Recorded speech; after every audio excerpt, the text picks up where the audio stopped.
Hey, welcome back. This is where I share real, true crime stories, told slowly and calmly, for nights when you just need something steady to listen to. I appreciate you taking a few minutes of your time and spending it here.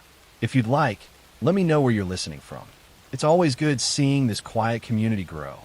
And if you haven't already, subscribing helps make sure these stories are here whenever you need them. This is episode 119. Let's begin. I'm going to tell you a story about a woman who lived in a quiet suburban home in Bartlett, Tennessee, a woman who spent her days caring for her children, maintaining her household, and presenting herself as a devoted mother and wife. Her name was Mary Winkler, and for years her life revolved around her family and the expectations placed upon her as the wife of a church minister. Her husband, Matthew Winkler, was a respected preacher at the 4th Street Church of Christ in nearby Selmer. He delivered sermons, counseled church members, and represented spiritual leadership to his congregation. From the outside, their life appeared structured and respectable. They lived in a modest home. They raised 3 young daughters. They attended church regularly. They followed routines shaped by responsibility and faith. Matthew Winkler was known in the community as calm and composed. He spoke softly, delivered sermons with confidence, and maintained the image of a man devoted to guiding others morally and spiritually. But behind closed doors, their marriage carried tensions that were invisible to those around them. Financial stress had grown over time. Matthew controlled household finances tightly. Mary had limited independence. She rarely interacted socially outside church activities. She spent most of her time inside the home, caring for their children. On the morning of March 22nd, 2006, church members became concerned when Matthew failed to appear for scheduled services. His absence was unusual. He had never missed sermons without notice. Calls to his phone went unanswered. Concern escalated quickly. Church members contacted police, requesting a welfare check at the Winkler home.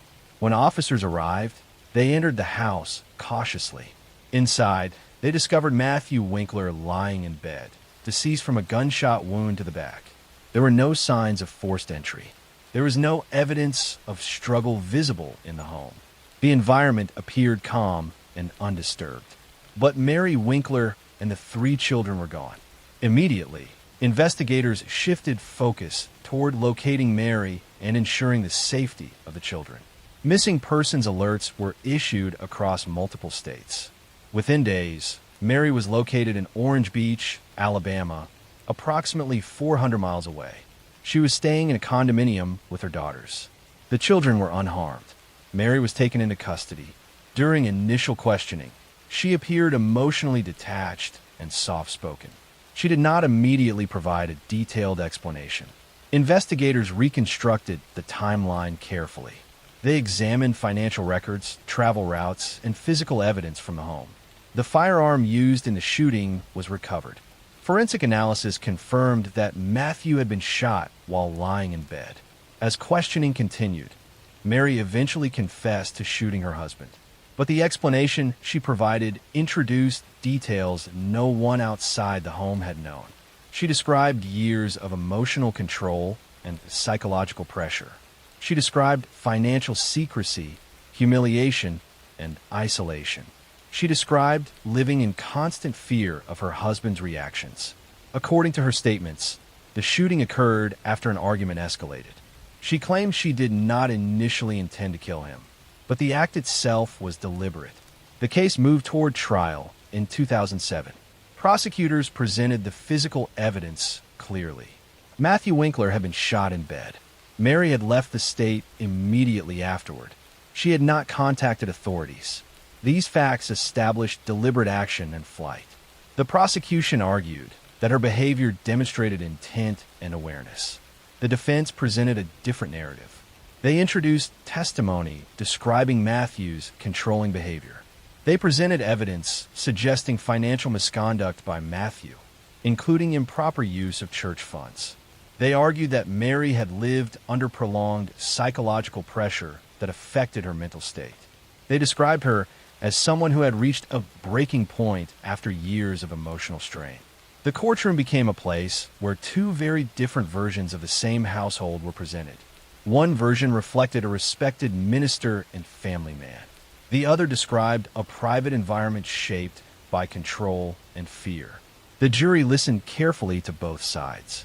In April 2007, Mary Winkler was convicted of voluntary manslaughter rather than first-degree murder. The verdict reflected the jury's conclusion that the killing occurred intentionally, but without premeditation at the level required for murder. She was sentenced to 3 years in prison, with most of the sentence served in confinement and the remainder on probation. The outcome surprised many observers. Some believed the sentence was too lenient.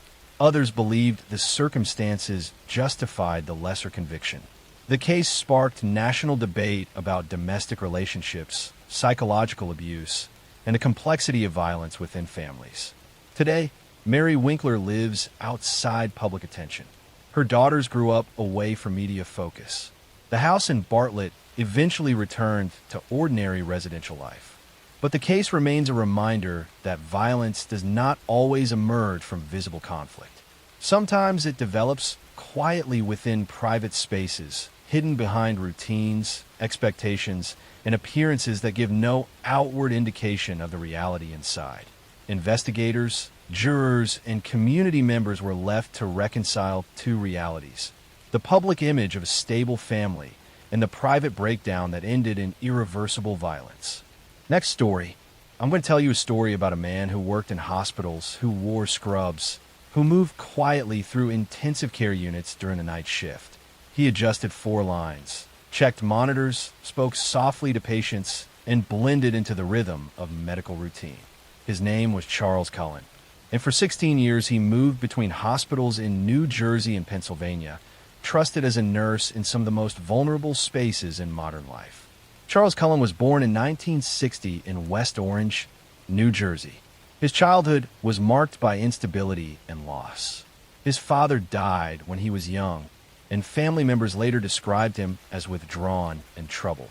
As a teenager, he struggled with depression and attempted suicide more than once. After high school, he enlisted in the U.S. Navy, serving aboard a submarine. Following his discharge, he pursued nursing, a profession that placed him in positions of care and responsibility. By the late 1980s, Cullen was working as a registered nurse. Colleagues often described him as competent, sometimes quiet, sometimes reserved. He frequently worked night shifts, where staffing levels were lower and oversight less constant. Over time, patients in facilities where Cullen worked began experiencing unexpected medical crises. Some went into sudden cardiac arrest. Others suffered unexplained drops in blood pressure. Many of these patients were already critically ill, making it difficult to distinguish between natural decline and something deliberate. At St. Barnabas Medical Center in New Jersey in the late 1980s, administrators noticed unusual patterns involving medication access. Cullen was suspected of tampering with 4 bags, but internal investigations failed to produce conclusive proof. Rather than pursue criminal charges, the hospital allowed him to resign quietly. This pattern would repeat itself across multiple institutions. When concerns arose, Cullen would leave, often with neutral or even positive references, and secure employment elsewhere. Throughout the 1990s and early 2000s, Cullen worked at a series of hospitals. Investigators later determined that he used his access to powerful medications, such as digoxin and insulin, to induce fatal overdoses. Some victims were terminally ill, but others were stable or improving before sudden deterioration. Medical staff often attributed deaths to complications of illness, not suspecting deliberate harm. The turning point came in 2003 at Somerset Medical Center in Somerville, New Jersey. Pharmacists noticed discrepancies in medication dispensing records. Automated systems tracked access to controlled substances, and Cullen's badge appeared unusually often in logs for drugs not prescribed to his assigned patients.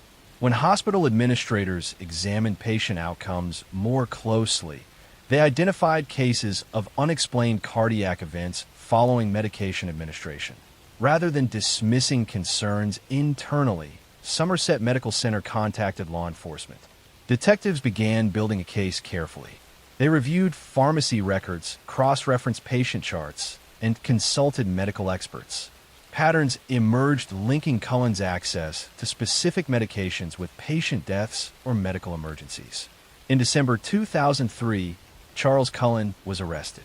During interrogation, he eventually confessed. His statements were detailed and chilling in their calmness.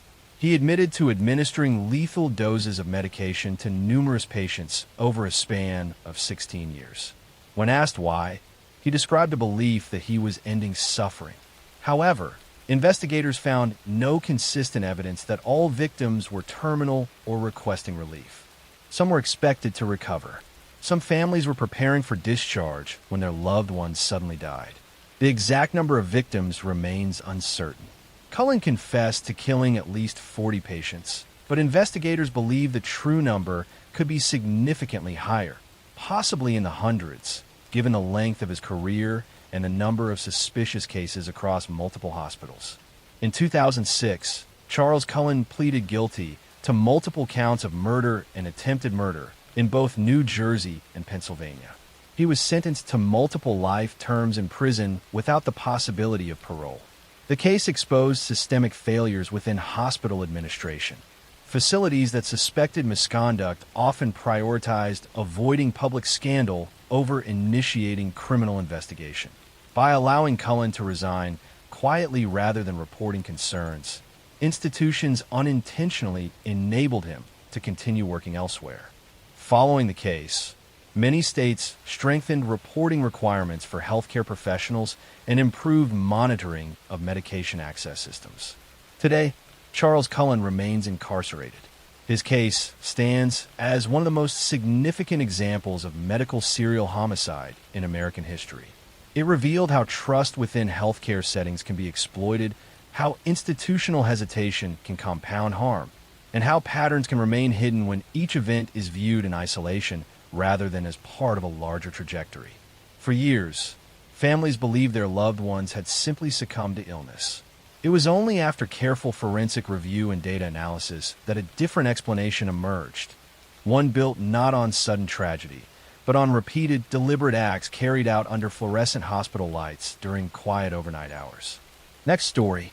I'm going to tell you a story about a man who lived in a quiet suburb outside Toronto, Canada, a man who ran a small landscaping business, someone who spent his days planting flowers, trimming hedges, and moving between residential properties without drawing attention.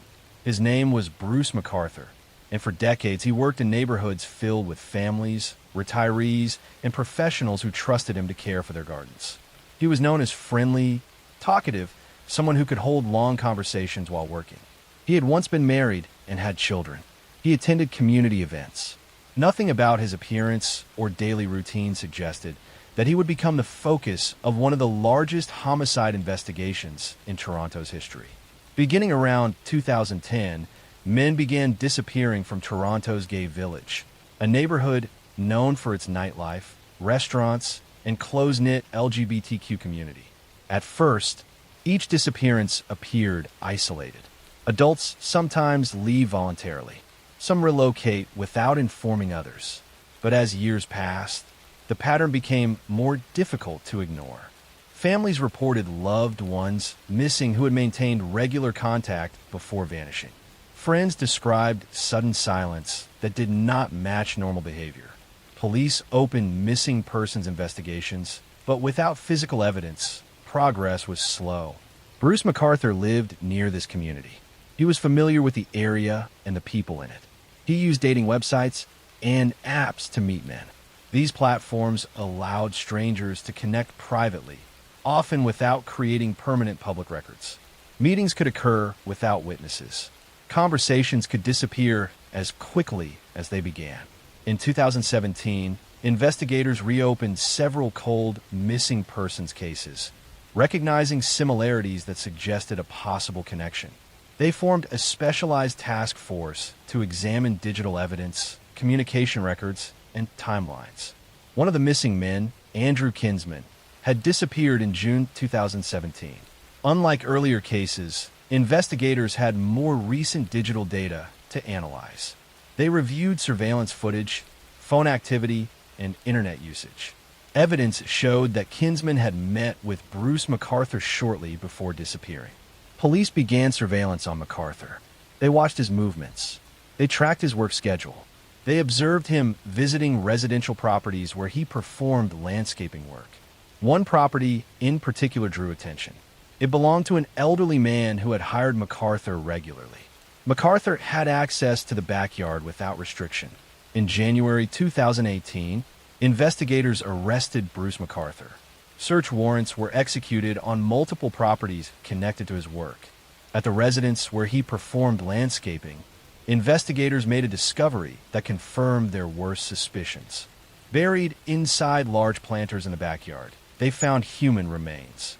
Forensic teams carefully excavated the soil, recovering evidence piece by piece.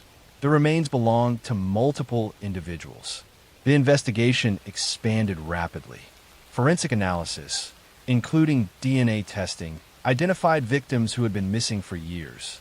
Items recovered from MacArthur's apartment included photographs of victims taken after death. Digital devices contained files documenting his activities. Each piece of evidence strengthened the case. During interrogation, MacArthur initially denied responsibility, but confronted with forensic proof, digital records, and physical evidence, the truth became undeniable. In February 2019, Bruce MacArthur pleaded guilty to 8 counts of first-degree murder. His victims included men who had disappeared between 2010 and 2017. He was sentenced to life imprisonment with no possibility of parole for 25 years, the maximum sentence allowed under Canadian law. What made this case especially disturbing was the length of time over which the crimes occurred. For nearly a decade, MacArthur maintained his landscaping business, interacted with clients, and lived within the community while concealing his actions. His profession allowed him access to private properties where he could move freely without suspicion. His use of dating platforms allowed him to meet victims without creating obvious public connections.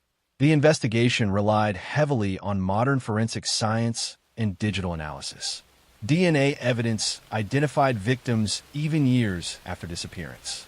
Surveillance cameras placed individuals together. Electronic records established timelines.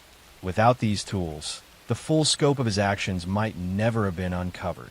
Today, Bruce MacArthur remains imprisoned in Canada.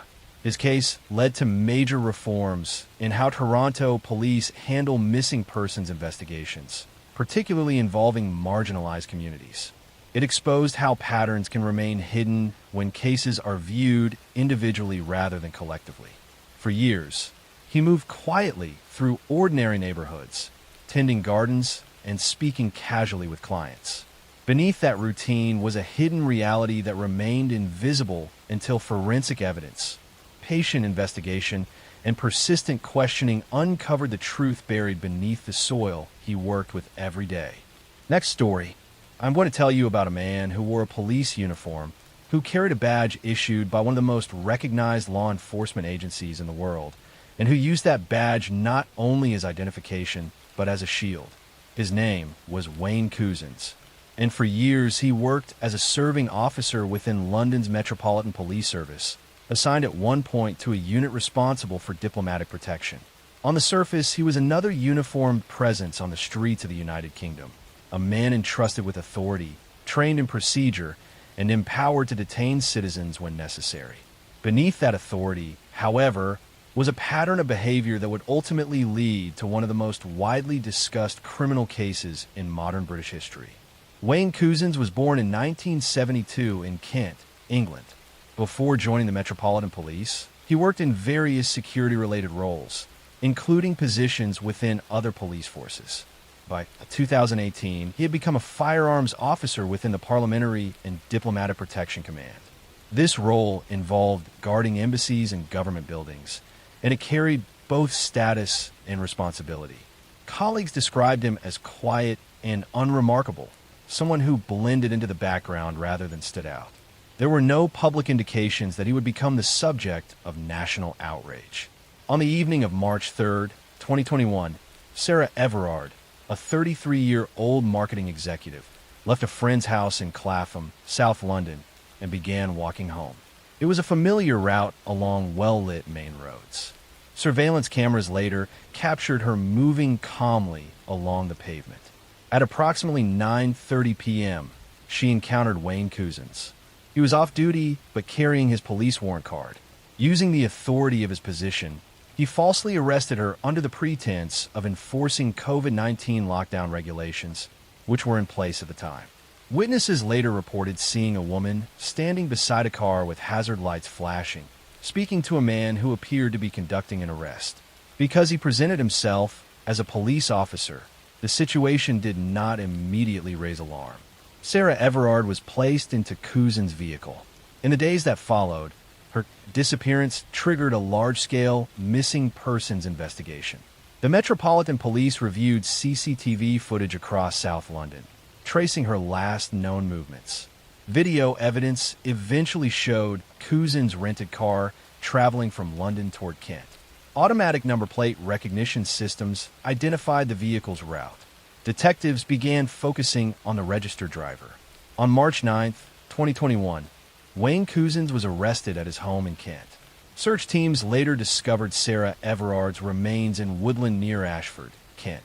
Forensic analysis linked the crime scene and the vehicle to Couzens. Digital data, including phone records and surveillance footage, established a detailed timeline. Evidence showed premeditation, including the rental of the vehicle and steps taken to conceal his actions. In July 2021, Wayne Couzens pleaded guilty to kidnapping, rape, and murder. During sentencing, the court described his conduct as a grave abuse of power.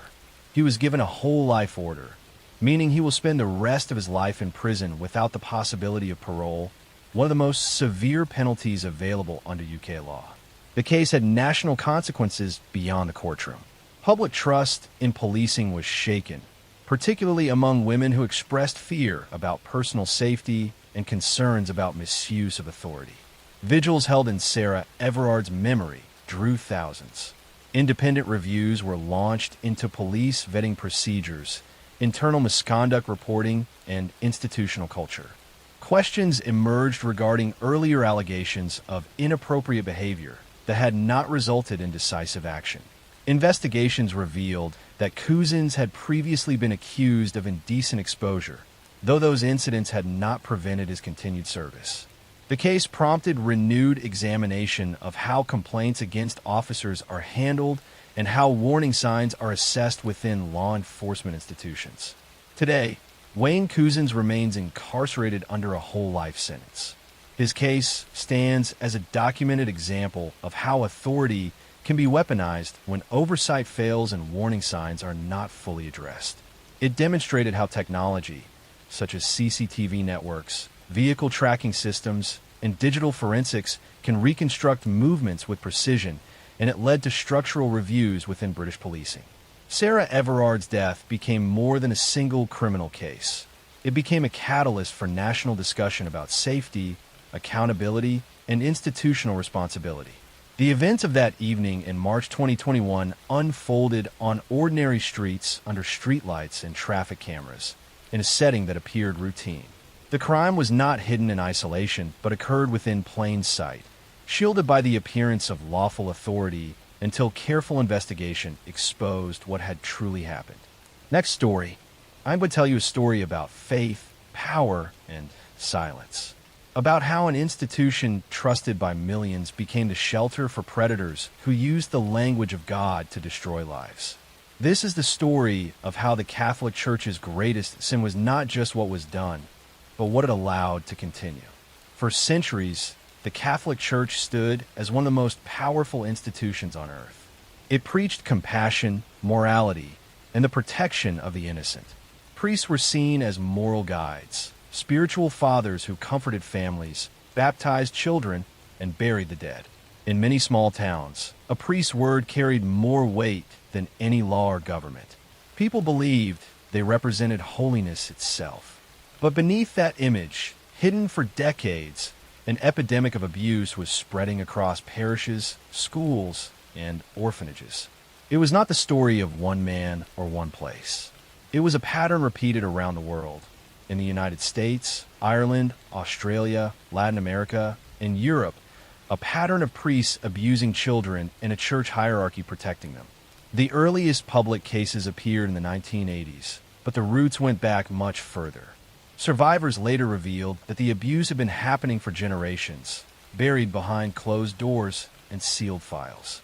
In many cases, victims were children as young as 7 or 8, altar boys, choir members, and students who looked up to their priests as father figures. The abuse often followed the same pattern. A priest would identify a vulnerable child, usually one from a devout family or a broken home. He would offer attention, kindness, or gifts, gestures that seemed harmless to parents who trusted the church completely. Once that trust was secured, the abuse began. Some victims were assaulted in rectories, others in confession rooms, church basements, or during trips organized by the parish.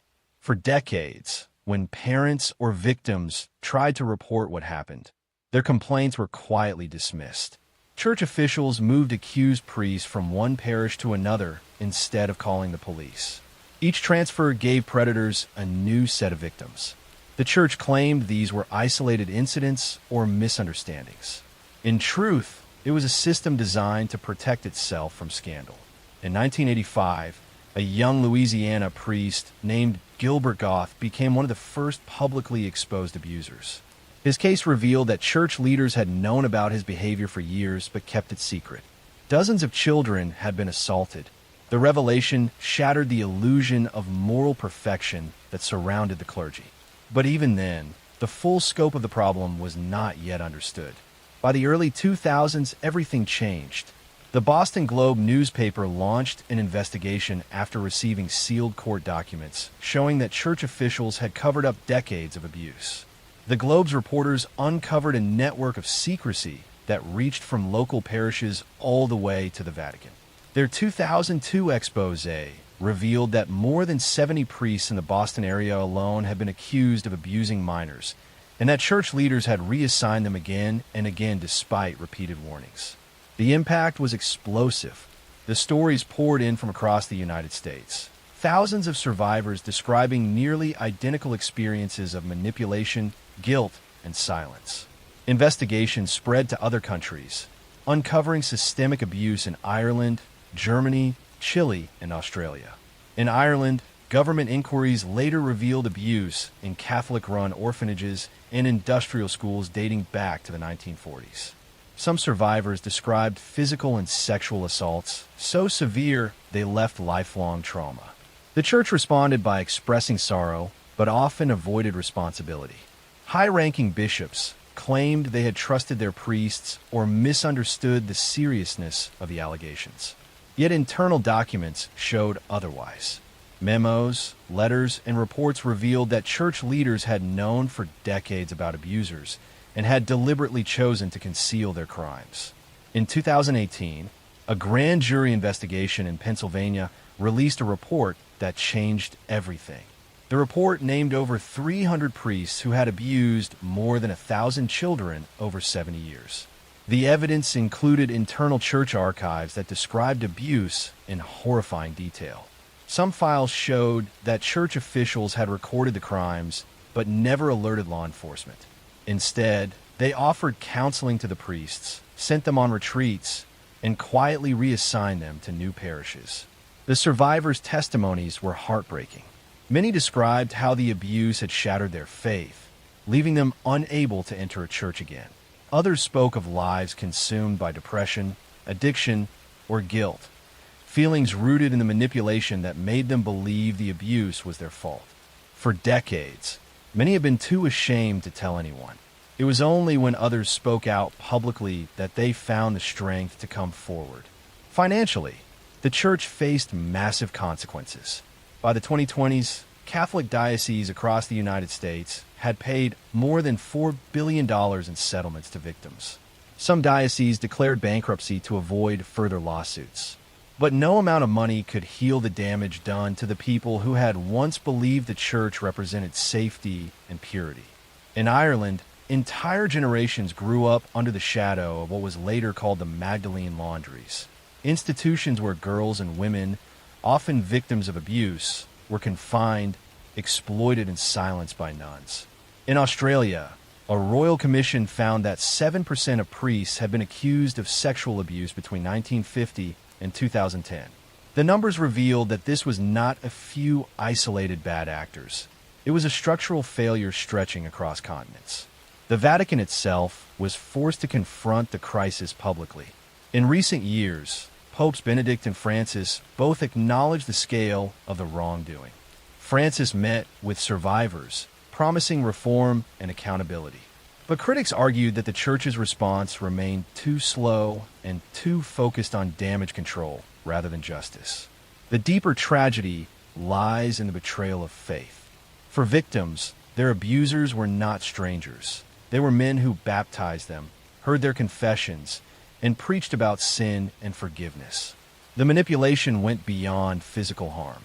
It attacked the very core of trust and belief. Today, the Catholic Church continues to face investigations and lawsuits around the world.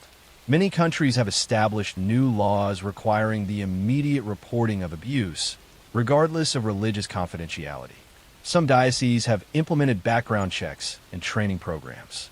But for the countless survivors who never received justice, the scars remain. The Church's failure was not only in the crimes themselves, but in the decades of denial that followed. It showed how power and secrecy can turn even the most sacred institutions into places of fear. The damage stretched far beyond the victims. It eroded the faith of millions who once looked to the Church for moral guidance. The story of the Catholic Church abuse crisis is not just about religion. It is about how human systems can become corrupted by pride, and how silence can destroy more lives than violence ever could. Even now, survivors gather quietly in support groups around the world, lighting candles for those who never found the courage to speak. Their strength, not the Church's apologies, is what has kept the truth alive. Next story. I'm going to tell you a story about power, silence, and the cost of speaking the truth. It is the story of how an industry built on dreams and fame allowed one man to control women's futures through fear. This is the story of Harvey Weinstein and the system that helped him stay untouchable for decades. For years, Harvey Weinstein was one of the most powerful figures in Hollywood. As the co-founder of Miramax and later the Weinstein Company, he produced dozens of award-winning films that shaped modern cinema. He stood on the stages of the Academy Awards, shaking hands with actors, directors, and politicians. His name appeared in movie credits alongside some of the greatest titles of the 1990s and 2000s. To the public, he was the man who made stars. Inside the industry, he was feared. Weinstein's story began in Queens, New York, where he and his brother Bob grew up in a working-class family. In the 1970s, the two founded Miramax, naming it after their parents, Miriam and Max. They began by distributing small independent films, slowly building a reputation for bringing daring stories to mainstream audiences. By the 1990s, Miramax was a powerhouse. It released Pulp Fiction, The English Patient, Shakespeare in Love, and countless others that defined a generation. But behind the scenes, Harvey Weinstein ruled through intimidation. Colleagues described him as explosive, controlling, and obsessed with dominance. He shouted at assistants, humiliated executives, and demanded absolute loyalty. That same hunger for power extended beyond his office and into his relationships with women. In hotel suites, production offices, and film festivals, Weinstein used his position to lure aspiring actresses and employees into situations where he could exploit them. He would promise career opportunities, auditions, or roles, but once alone, he would corner them, harass them, or assault them. Many women described the same routine, a meeting about work that turned into pressure, coercion, and threats. For years, the rumors spread quietly.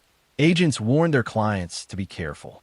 Some assistants tried to speak up, but were silenced by non-disclosure agreements or fear of losing their careers. Hollywood's culture of secrecy made it easy for him to operate. His films employed thousands, his influence stretched across studios, and his donations reached politicians and charities. Speaking against him meant risking everything. When women did try to go public, the system around Weinstein reacted to protect him. Lawyers threatened lawsuits. Tabloids were used to discredit victims. In some cases, private investigators were hired to track women who were considering speaking out. The first public cracks appeared in 2015 when actress Ashley Judd mentioned an unnamed studio executive who had made inappropriate advances toward her. Her story drew attention, but no one named Weinstein yet. That would change 2 years later. In October 2017, the New York Times published an article by Jodi Kantor and Megan Twohey detailing multiple allegations of sexual harassment and assault against Harvey Weinstein, spanning 3 decades. Within days, The New Yorker followed with another investigation by Ronan Farrow, containing even more accounts, including women describing rape and intimidation. The stories shared chilling similarities: hotel meetings, locked doors, demands for massages, and threats when they refused. The impact was immediate. Dozens of women, actresses, assistants, models, journalists came forward. Among them were well-known names like Gwyneth Paltrow, Angelina Jolie, Rosanna Arquette, and Salma Hayek. Many had remained silent for years, afraid of what would happen if they challenged a man so deeply connected to the industry. As the accusations grew, so did the realization that this was not an isolated case of one predator. It was a window into how Hollywood had normalized abuse of power for decades. The story ignited a movement. Women across industries began sharing their own experiences under the hashtag #MeToo, a phrase originally coined by activist Tarna Burke years earlier to support survivors of sexual violence. Within months, the #MeToo movement became a global reckoning. Harvey Weinstein was fired from his own company and expelled from the Academy of Motion Picture Arts and Sciences. His empire crumbled overnight, but the real test would come in court. In 2020, after years of legal battles, Weinstein stood trial in New York. 6 women testified, describing how he had assaulted them and used his power to silence them. The prosecution presented a pattern of manipulation, using his position as a gatekeeper of careers to control young women's lives. The defense tried to argue that the encounters were consensual and part of the power dynamics of the industry. The jury disagreed. Weinstein was convicted of rape and sexual assault and sentenced to 23 years in prison. Later, additional charges in California led to another conviction, adding 16 more years to his sentence. Once one of the most powerful men in entertainment, he would spend the rest of his life behind bars. The consequences went far beyond Weinstein himself. His downfall opened a floodgate. Executives, directors, journalists, and politicians across the world faced new scrutiny. Victims who had stayed silent for years finally spoke out. Entire organizations reevaluated their policies on harassment and consent. For many women, the movement represented the first time their voices were believed. Yet for others, it was a painful reminder of how long the system had ignored them. Some of Weinstein's victims had tried to report him in the 1990s, but were dismissed or paid off through settlements that buried their stories. The legal structures that protected powerful men for so long, non-disclosure agreements, private arbitration, and corporate complicity, began to crumble only after the media exposure.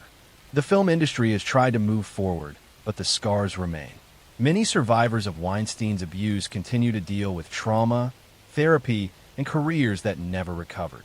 Some left the industry entirely. The #MeToo movement, though transformative, also faced backlash. Critics claimed it created fear and overcorrection. But its impact was undeniable. It changed how the world talks about consent, accountability, and power. Weinstein's case showed how abuse can hide in plain sight when wealth and influence are involved. He surrounded himself with enablers, lawyers, publicists, and executives who benefited from his success and looked away from his crimes. In the end, his downfall was not only a personal collapse, but an indictment of an entire culture that prioritized money and fame over humanity. When he entered the courtroom in handcuffs, limping and pale, the image symbolized the end of an era, the moment when power no longer guaranteed protection. For decades, Hollywood had rewarded silence. Now, silence had finally broken. Harvey Weinstein will likely die in prison. His name, once attached to golden statues and glamorous parties, now stands as a warning, a symbol of what happens when power goes unchecked. But the women who spoke out did more than expose one man. They exposed a system built on fear and silence. And they changed the world by refusing to stay quiet. Their voices created a movement that outlived his power, proving that even in the darkest corners of fame, truth still finds a way to be heard. Next story. I'm going to tell you a story about a woman who craved attention more than air, about lies that spiraled into murder, and about how the need to be seen as a victim can transform someone into a monster. In the small town of Springfield, Missouri, where neighbors knew each other and supported one another through hardships, a young mother was gaining sympathy and admiration for her strength in the face of tragedy. Her daughter suffered from mysterious illnesses that required frequent hospitalizations.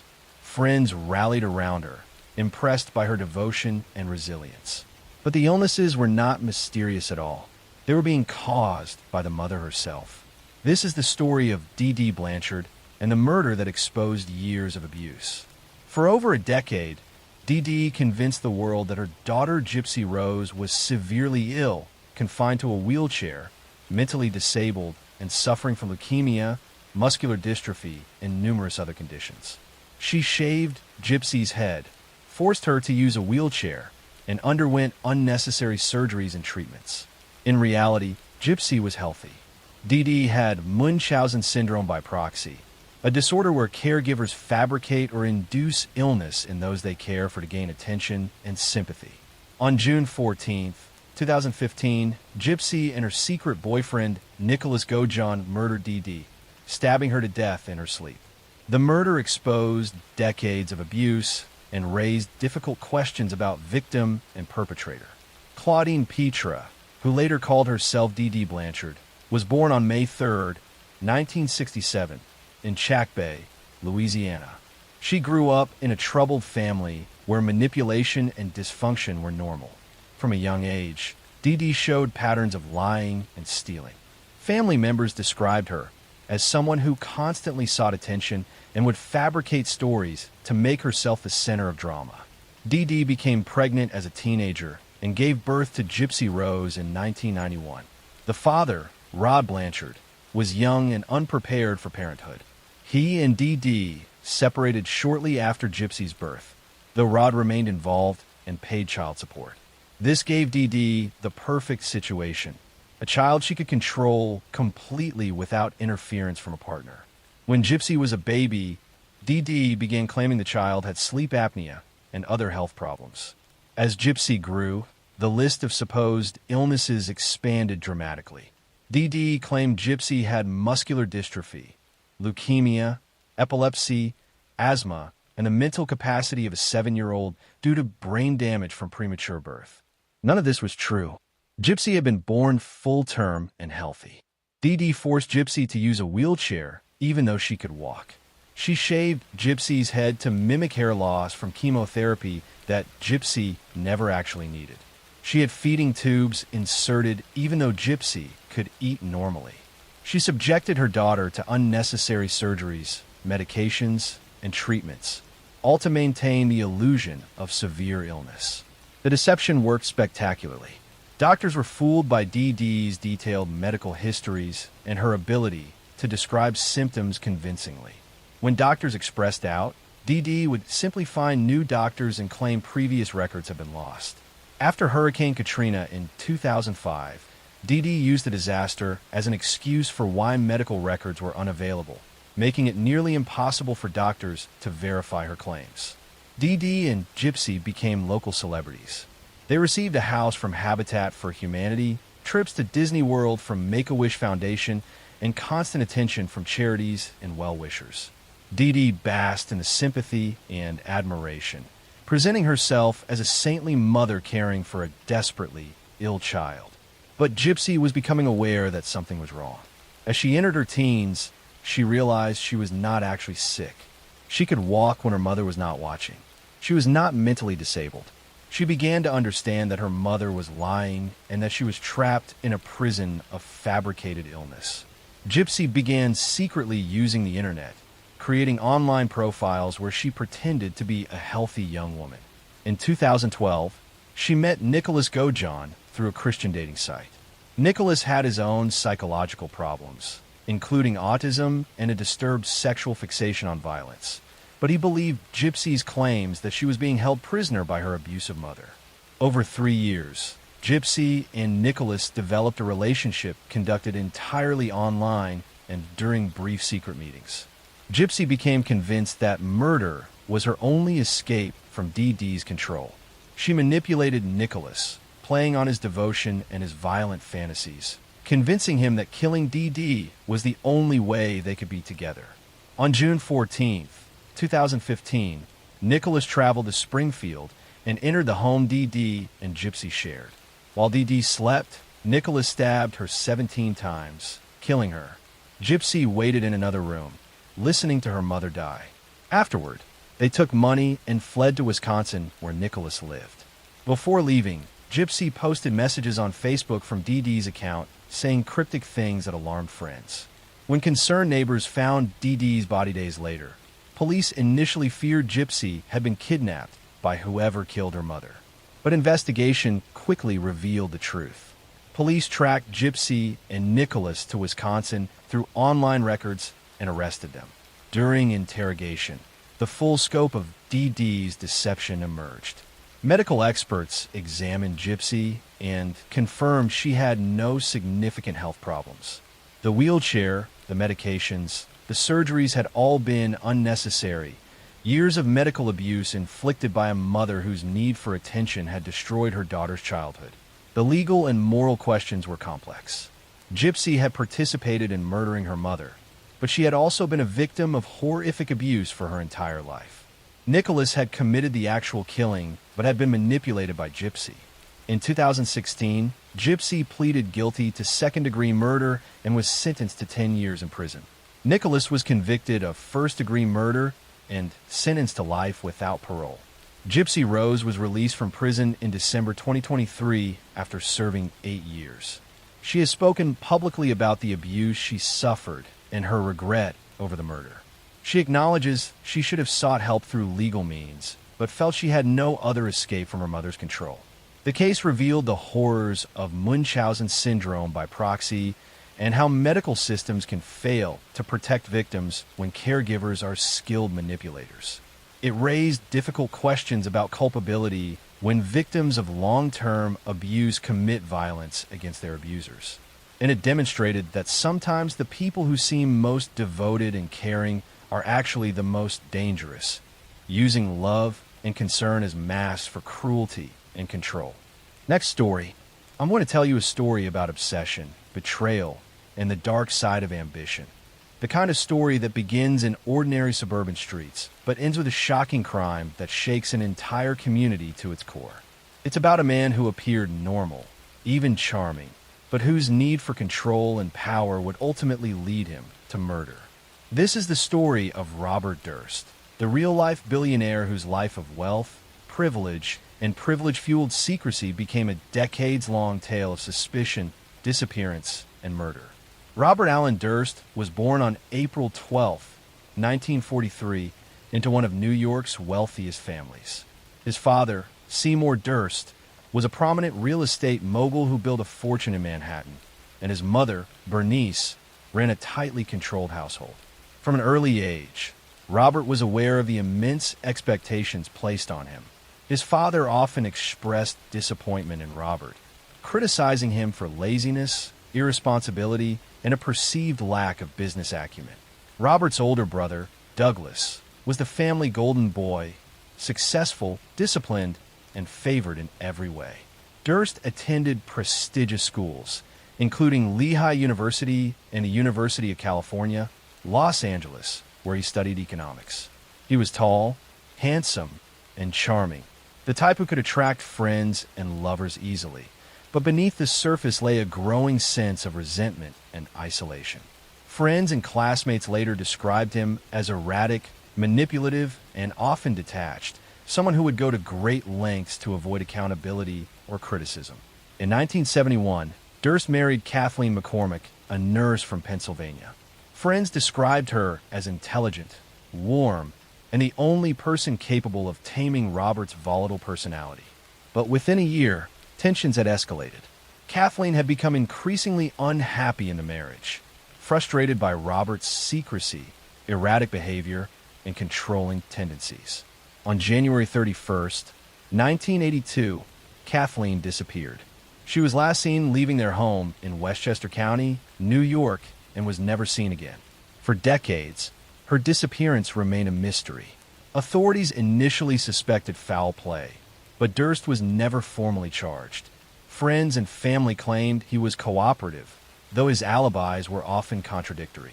Some reports suggested that he was violent in private, controlling, and paranoid, traits that would surface repeatedly in his life. Durst told investigators he had no idea what happened to Kathleen, but he was evasive and inconsistent when recounting his movements. For years, Robert Durst moved freely, using his wealth and family connections to shield himself from scrutiny. In 2000, he became the prime suspect in another crime, the murder of his neighbor, Morris Black, in Galveston, Texas. Black had been a friend of Durst's, and Durst claimed self-defense after Black supposedly attacked him. Durst admitted to dismembering Black's body and disposing of it in Galveston Bay, but he maintained that the killing was accidental. Remarkably, Durst was acquitted of murder in 2003, claiming self-defense and convincing a jury that there was insufficient evidence of premeditation. His wealth, charisma, and the ambiguous nature of the crime allowed him to walk free. But Durst's dark pattern did not end there. Over the years, he continued to live under assumed identities, moving from city to city, evading both law enforcement and the scrutiny of his own family. He changed his name, rented apartments under fake identities, and cultivated relationships that allowed him to maintain a veneer of normalcy while hiding an escalating pattern of violence and deceit. The crimes, the lies, and the evasions reached a tipping point in 2010. Durst had been living in New Orleans, attempting to lay low after years of suspicion surrounding Kathleen's disappearance. He was arrested for parole violations stemming from the Morris Black case, and media attention reignited interest in all his previous cases. Around this time, filmmakers working on an HBO documentary about Durst, The Jinx, gained unprecedented access to him.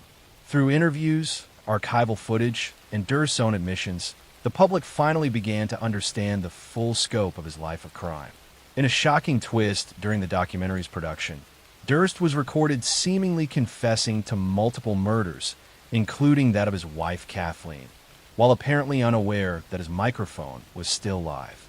He spoke of the crimes in a detached, almost casual manner, revealing decades of manipulation, deception, and violence that had gone unchecked due to his wealth and social standing. Authorities quickly acted. Durst was arrested in New Orleans in 2015 and extradited to Los Angeles to face charges in Kathleen McCormick's murder. The evidence against him was circumstantial but compelling. Long-standing patterns of abuse, inconsistencies in his statements over decades, and newly discovered links connecting him to her disappearance. His previous killings and suspicious behavior reinforced the narrative that Durst was capable of murder. The trial revealed a man who manipulated everyone around him. Friends and former lovers described him as charming yet controlling, capable of extreme deception to maintain power and avoid consequences. His life of privilege, combined with a cold and calculating nature, had allowed him to evade justice for decades, leaving families shattered and communities questioning how wealth and influence could distort accountability. On January 10th, 2021, Robert Durst died in a Los Angeles hospital while serving life sentences for his crimes, including the murder of Morris Black. Though he never faced a jury for Kathleen's disappearance due to his death before trial, his life had already left an indelible mark on true crime history.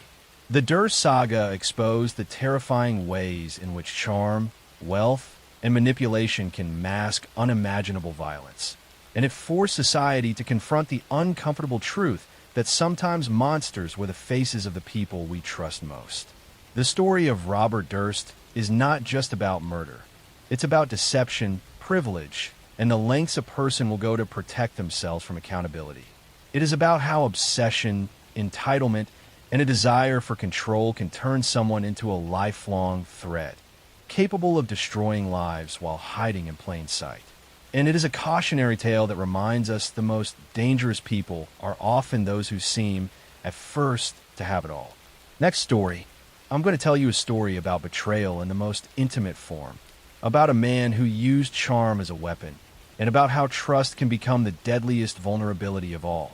In the affluent suburbs of Connecticut during the 1980s, a successful airline pilot seemed to have everything: a beautiful home, a thriving career, and the respect of his community. He was intelligent, well-spoken, and appeared to be living the American dream. But Richard Crafts was hiding a dark secret, and when his wife finally decided to leave him, he would commit a crime so calculated it would change forensic investigation forever. This is the story of Richard Crafts, the wood chipper incident. In November 1986, his wife Hella, a flight attendant, disappeared after telling friends she planned to divorce Richard and had gathered evidence of his infidelity. Richard claimed she had left for Denmark to visit family, but investigators became suspicious. What they eventually discovered was that Richard had ended his wife's life, then used a commercial wood chipper to destroy her body, scattering the remains across a frozen riverbank. His conviction in 1989 became the first successful prosecution in Connecticut history without an intact body, revolutionizing how cases could be prosecuted. Richard Bunnell Crafts was born on December 20th, 1937, in New York. His childhood appeared stable on the surface, with a middle-class upbringing and adequate resources. He was intelligent and performed well academically, showing particular aptitude for technical subjects and planning. He pursued aviation and became a commercial airline pilot, a prestigious career that required discipline and attention to detail.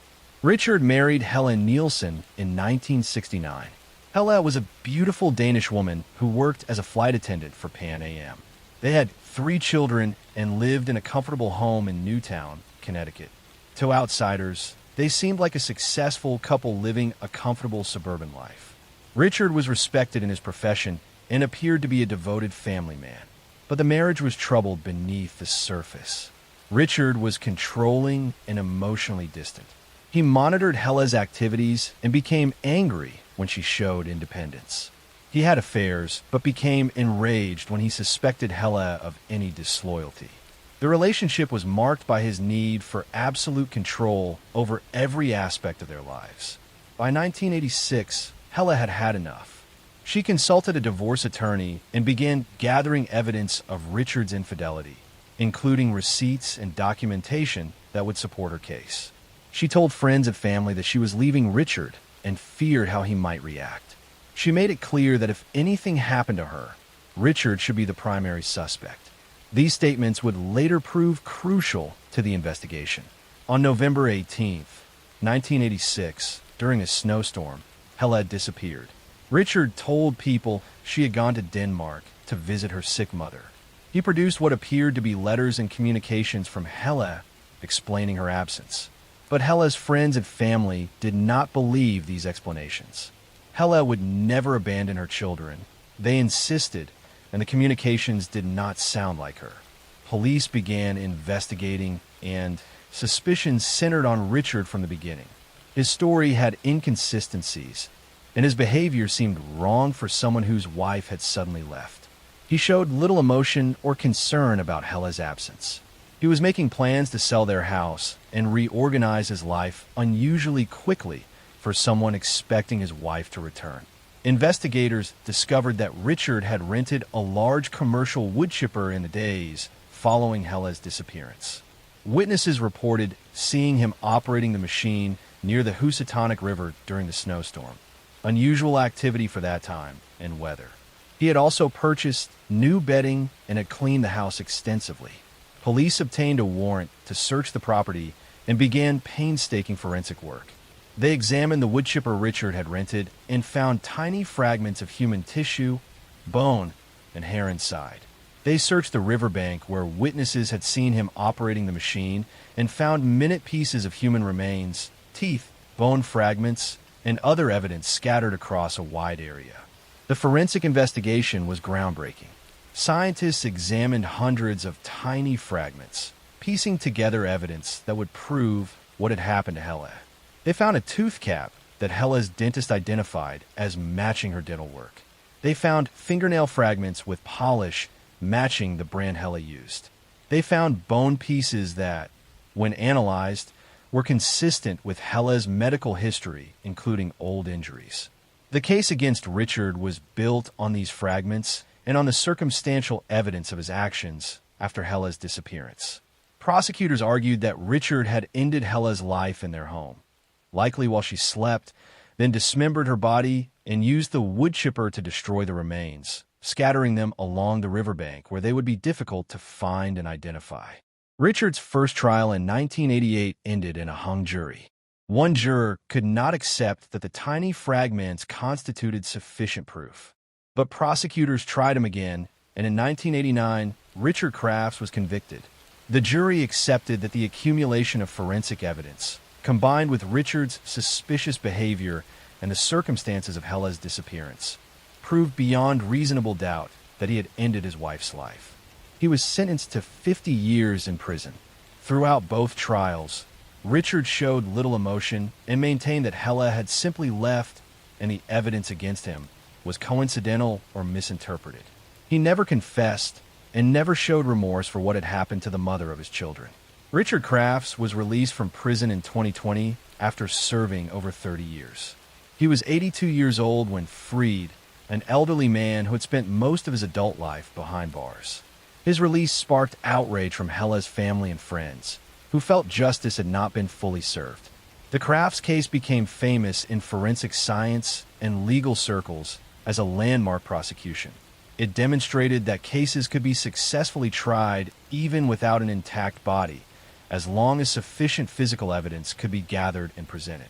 The painstaking forensic work involved in identifying tiny fragments scattered across a wide area became a model for future investigations. Hella Crafts' family never recovered from her loss. Her children grew up without their mother, knowing their father had taken her from them.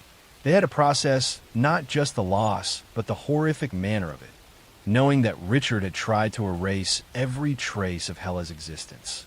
The case stands as a reminder that danger often comes from those closest to us, that domestic relationships can become deadly when control and possession override love and respect. Richard Crafts could not accept that Hella would leave him, and rather than let her go, he chose to destroy her completely, believing his careful planning would allow him to escape justice. The tiny fragments of evidence he could not eliminate became the proof that brought him down, demonstrating that even the most calculated crimes leave traces that determined investigators can find. Next story. I'm going to tell you a story about a suburban disappearance that never looked like a disappearance, about a woman whose absence was mistaken for a vacation, and about an isolated man whose calm exterior hid a homicide unfolding just a few feet from his neighbors. This case unfolded in Salem, Oregon, in a development of ranch-style houses built in the early 1990s. It was the kind of neighborhood built for stability.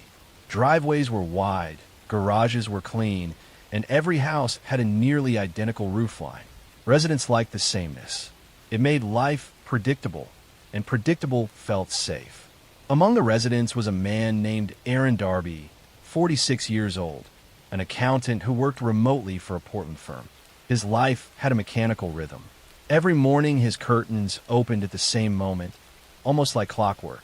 The neighbors grew used to the sight of him sitting at his dining table, tapping on a laptop with an expression that never changed. He took short walks alone. He carried reusable grocery bags with military neatness. He never raised his voice, never caused a scene, never drew attention. His quietness made him invisible. Across the street lived a woman named Melanie Ross, 52, known on the block for being friendly in a soft, warm way that made people feel welcome without feeling intruded upon. She worked in an insurance office and kept a garden that overflowed with plants she nurtured for years. She helped elderly neighbors with small tasks and kept track of birthdays.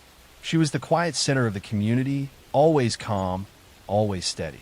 Melanie and Aaron had the most basic type of neighbor relationship. She greeted him. He nodded. She asked if he needed help bringing in groceries once. He declined with a small gesture. She accepted that he preferred solitude and never pushed further. Early that spring, Melanie told her next-door neighbors that she was planning a short break. Work had been stressful. She felt worn down. A few days away sounded like the reset she needed. She mentioned this casually, the way someone mentions cleaning the garage or reorganizing the kitchen. No one thought much of it. She tended her garden a day before she disappeared, pulling weeds and trimming branches with her usual patience. She placed her tools in a neat row against the shed, predicting she would use them again in a week or two. But she would never return to them. The timeline became clearer only after investigators reconstructed the events. On a mild spring evening, Melanie walked across the street to return a piece of mail that had been mistakenly placed in her box. It was the kind of small, neighborly errand she did without thinking. The street was quiet. The sky was darkening. Porch lights glowed one by one. She carried the envelope, expecting to hand it over and be back home within a minute. She reached Aaron's driveway. Security cameras on the block captured her silhouette approaching his house.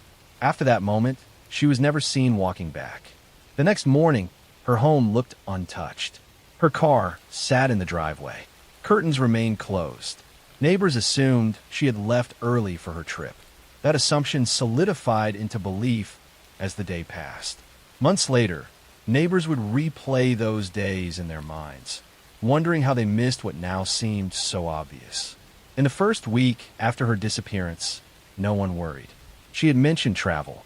People took that as fact. Her mail started piling up, but that was normal for someone gone on vacation.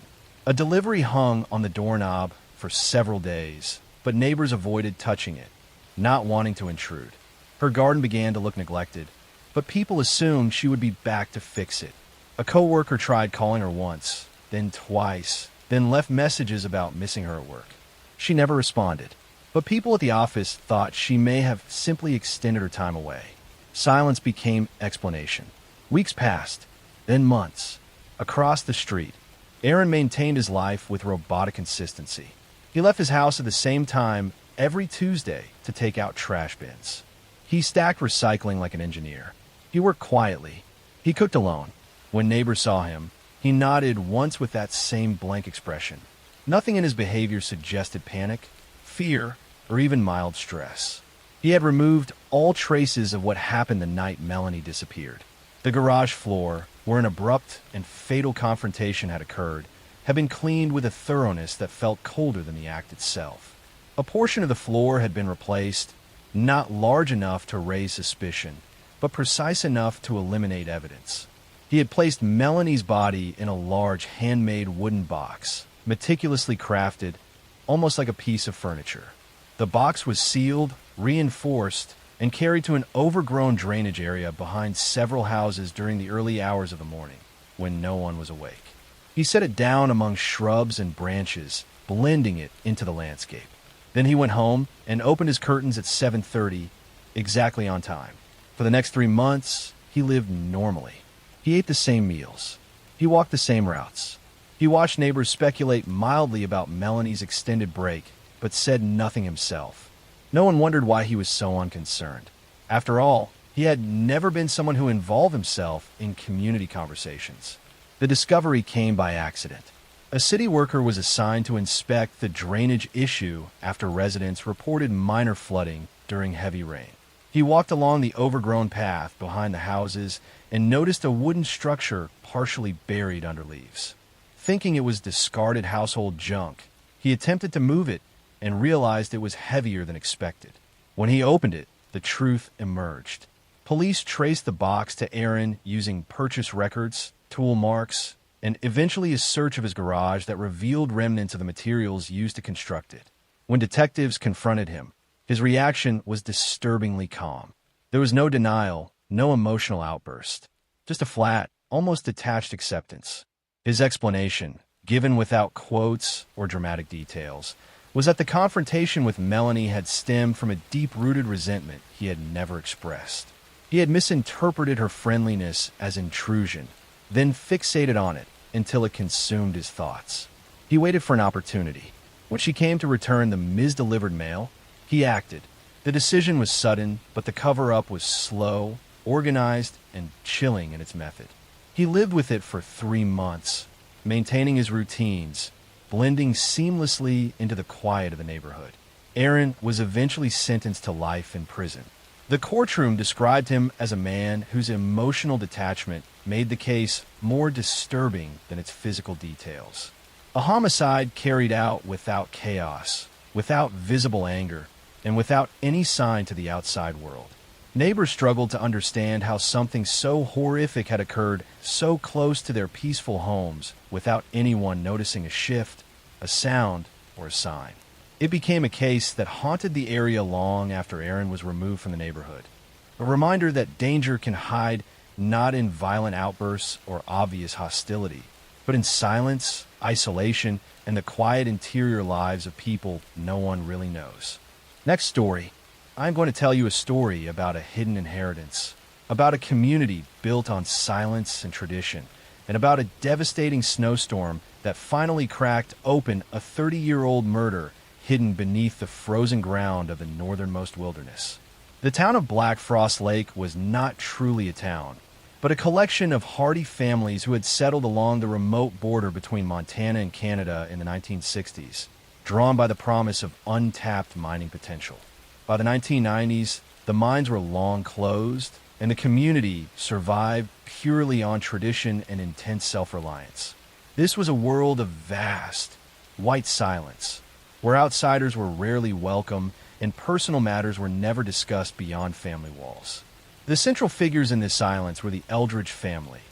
Old Man Eldridge, the patriarch, and his 3 sons, Silas, the eldest and the inheritor, Jonas, the quiet middle brother, and Caleb, the youngest, who had left the community years ago, breaking the Eldridge legacy.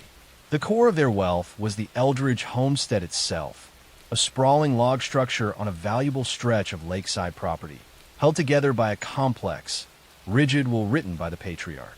In the autumn of 1996, Caleb returned home unexpectedly. He was the prodigal son, a failure in the city, returning only because the patriarch had died the previous spring, and the will demanded all 3 sons be present to finalize the estate. Caleb needed a share of the land to settle his substantial debts. His return instantly poisoned the atmosphere. Silas, who had spent his life managing the patriarch's tyrannical whims, viewed Caleb as a parasite threatening the family's control. Jonas, caught between his brothers, retreated into his usual silence. Tension built over 3 weeks of strained meals and unresolved legal arguments in the frozen cabin. Then, on a Tuesday, one of the 3 brothers was gone. Silas told the few people he spoke to that Caleb, unable to wait for the lawyers, had grown frustrated and simply packed his bags and hitchhiked back to the city. Silas's explanation was accepted immediately. Caleb was known to be volatile and unreliable. For 30 years, the disappearance of Caleb Eldridge remained an accepted truth. He ran away. The true breaking point came 30 years later, in January 2026. A historically severe blizzard, a weather event nicknamed the White Silence, descended upon Black Frost Lake, trapping residents for weeks and cutting off all power and communication. During the extreme cold snap, the old Eldridge homestead, now owned solely by Silas, suffered a devastating structural failure. The massive central stone chimney, which had stood since the 1960s, finally succumbed to a combination of old age and the record-breaking ice, collapsing partially into the living room floor. The collapse forced Silas to allow the first outside access the property had seen in decades. The county construction crew, assessing the damage, quickly realized the structural collapse was worse than expected. They found that the old foundation beneath the chimney had been irregularly reinforced with newer concrete. Detective Maria Ortiz, who specialized in cold cases and was one of the few officials allowed past the community's initial defenses, was called in. Ortiz immediately found the anomaly near the chimney base suspicious. The newer concrete wasn't meant to support the chimney. It seemed designed to fill something. Using ground-penetrating radar, Ortiz confirmed a density variance within the new concrete block that was far too large to be simple rubble. When the construction crew reluctantly broke through the thick layer of new cement, they uncovered the reason for the 30-year silence. the remains of Caleb Eldridge. The forensic examination provided the initial timeline. Caleb had been murdered 30 years prior, just days before Silas announced his supposed departure. He had been struck violently and repeatedly with a blunt object. His body was then hastily concealed beneath the floorboards of the living room, and the original chimney structure was later modified to permanently seal the area with layers of concrete and stone, a heavy, unmovable monument built over the crime. The initial investigation focused entirely on Silas, the owner, the most controlling brother, and the one who benefited most from Caleb's removal. Silas maintained his stoic composure, claiming he had simply found Caleb dead after a drunken fall and buried him quickly to avoid the legal scrutiny that would disrupt the family's sensitive legal inheritance process. Ortiz was not convinced. She focused on the physical evidence found near the body: a broken leather watch strap, which did not belong to Caleb, and a peculiar type of antique metal clasp, which did not belong to the homestead's furniture. The watch strap and the clasp led Ortiz to Jonas. Jonas was known for his quiet, methodical obsession with restoring old timepieces, and the clasp matched a unique type of chest he was known to own. The pressure of the discovery and the ensuing investigation cracked the Eldridge silence. Jonas confessed. The murder of Caleb was not an act of greed by Silas, but an impulsive act of rage by Jonas, the quiet middle brother. Jonas revealed the truth of the inheritance. The patriarchs will contain a secret clause stipulating that the property would be split equally only if all three sons unanimously agreed to sell the land. If any son died, the remaining brothers inherited the entirety, but if any brother forced the sale, the inheritance was forfeit. Caleb, in his desperation, had been attempting to force the sale against the wishes of his brothers.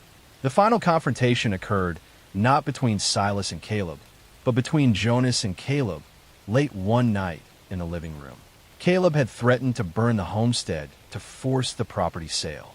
Jonas, the quiet brother, whose entire existence was defined by preserving the family's legacy and property, snapped. He struck Caleb, then panicked. Silas did not commit the murder, but he became an immediate accomplice. He saw the murder not as a tragedy, but as a final, definitive solution to their inheritance problem. The two surviving brothers instantly sealed their pact of silence. They moved the body, modified the chimney structure using the construction supplies already available on the property, and then spent 3 decades maintaining the seamless narrative of Caleb's sudden departure. The weight of the stone chimney, the symbolic heart of the Eldridge legacy, was used to crush the secret and silence the truth forever. The white silence, the very force of nature that isolated the community, was the final instrument of justice.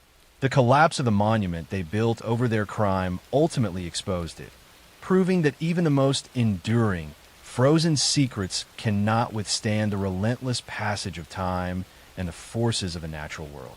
The case of the Eldridge homestead remains a chilling example of how silence and isolation can become a shared, self-imposed prison, and how the ties of inheritance can bind brothers not through love, but through the shared, suffocating weight of an unforgivable act. The community of Black Frost Lake, forced to acknowledge the decades of deception in their midst, learned that the deepest frost sometimes settles not on the ground, but in the heart of a family. Next story. I'm going to tell you a story about a woman who became a legend of crime, about an outlaw who robbed banks and eluded police, and about how one person's rebellion against society made her both a folk hero and a dangerous criminal. In the dusty backroads of Oklahoma and Texas during the Great Depression, a young woman named Bonnie Parker was making headlines alongside her partner Clyde Barrow. Between 1932 and 1934, Bonnie and Clyde led a gang that robbed banks, gas stations, and small stores across the central United States. They engaged in shootouts with police, took hostages, and left a trail of violence that resulted in at least 9 law enforcement officers losing their lives. The press romanticized them as Depression-era Robin Hoods, but the reality was far grimmer than the legend suggested. This is the story of Bonnie Parker, who became one of America's most famous female outlaws. She was not the gun-wielding gangster that movies would later portray.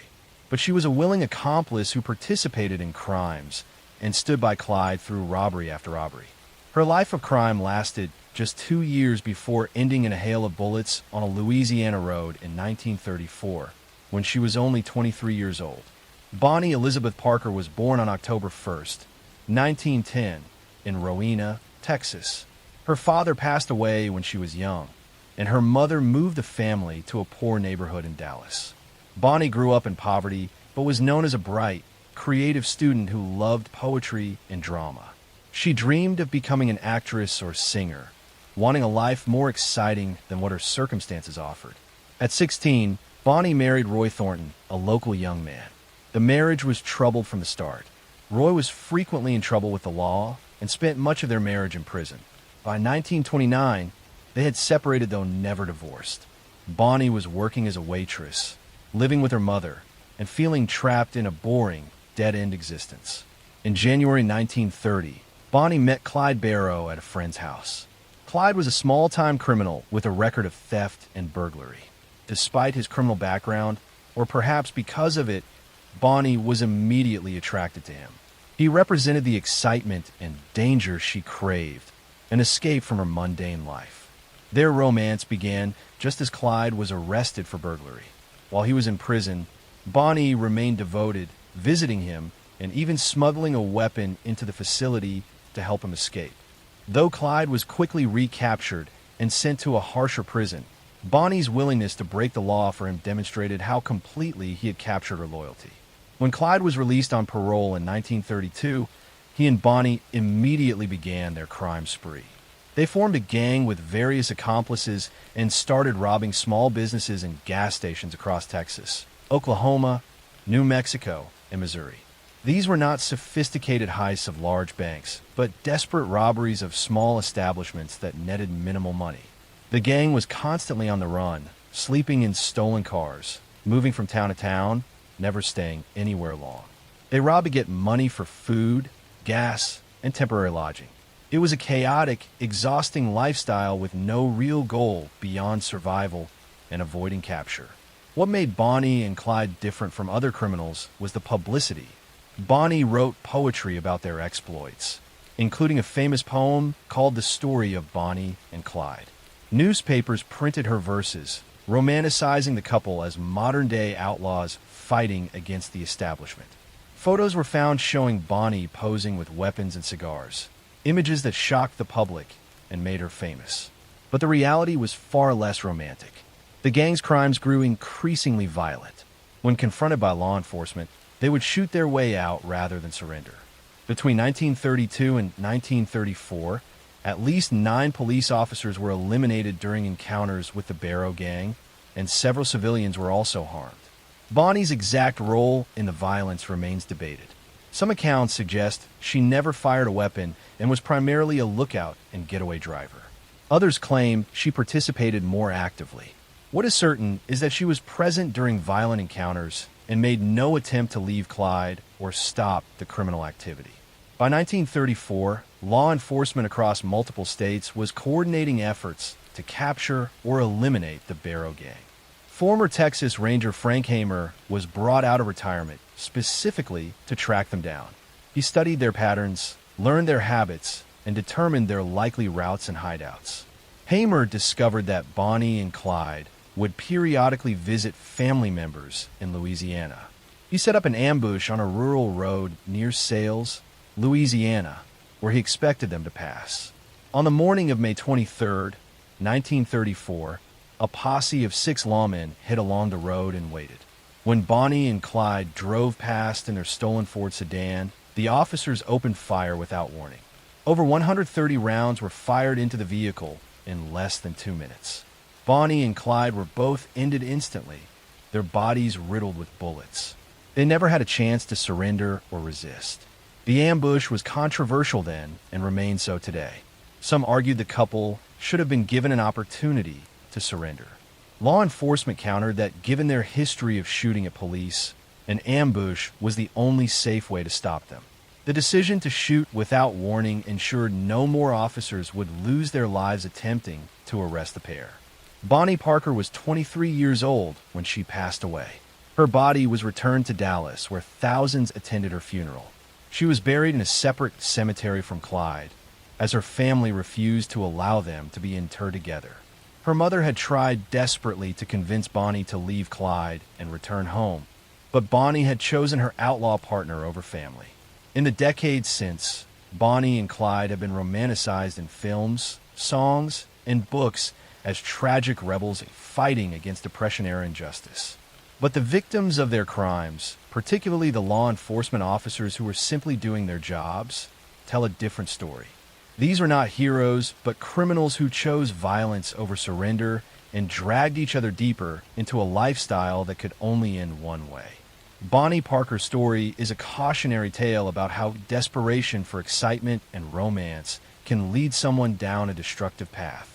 She was a talented young woman with potential who threw away her life for 2 years of running, hiding, robbing, and living in constant fear.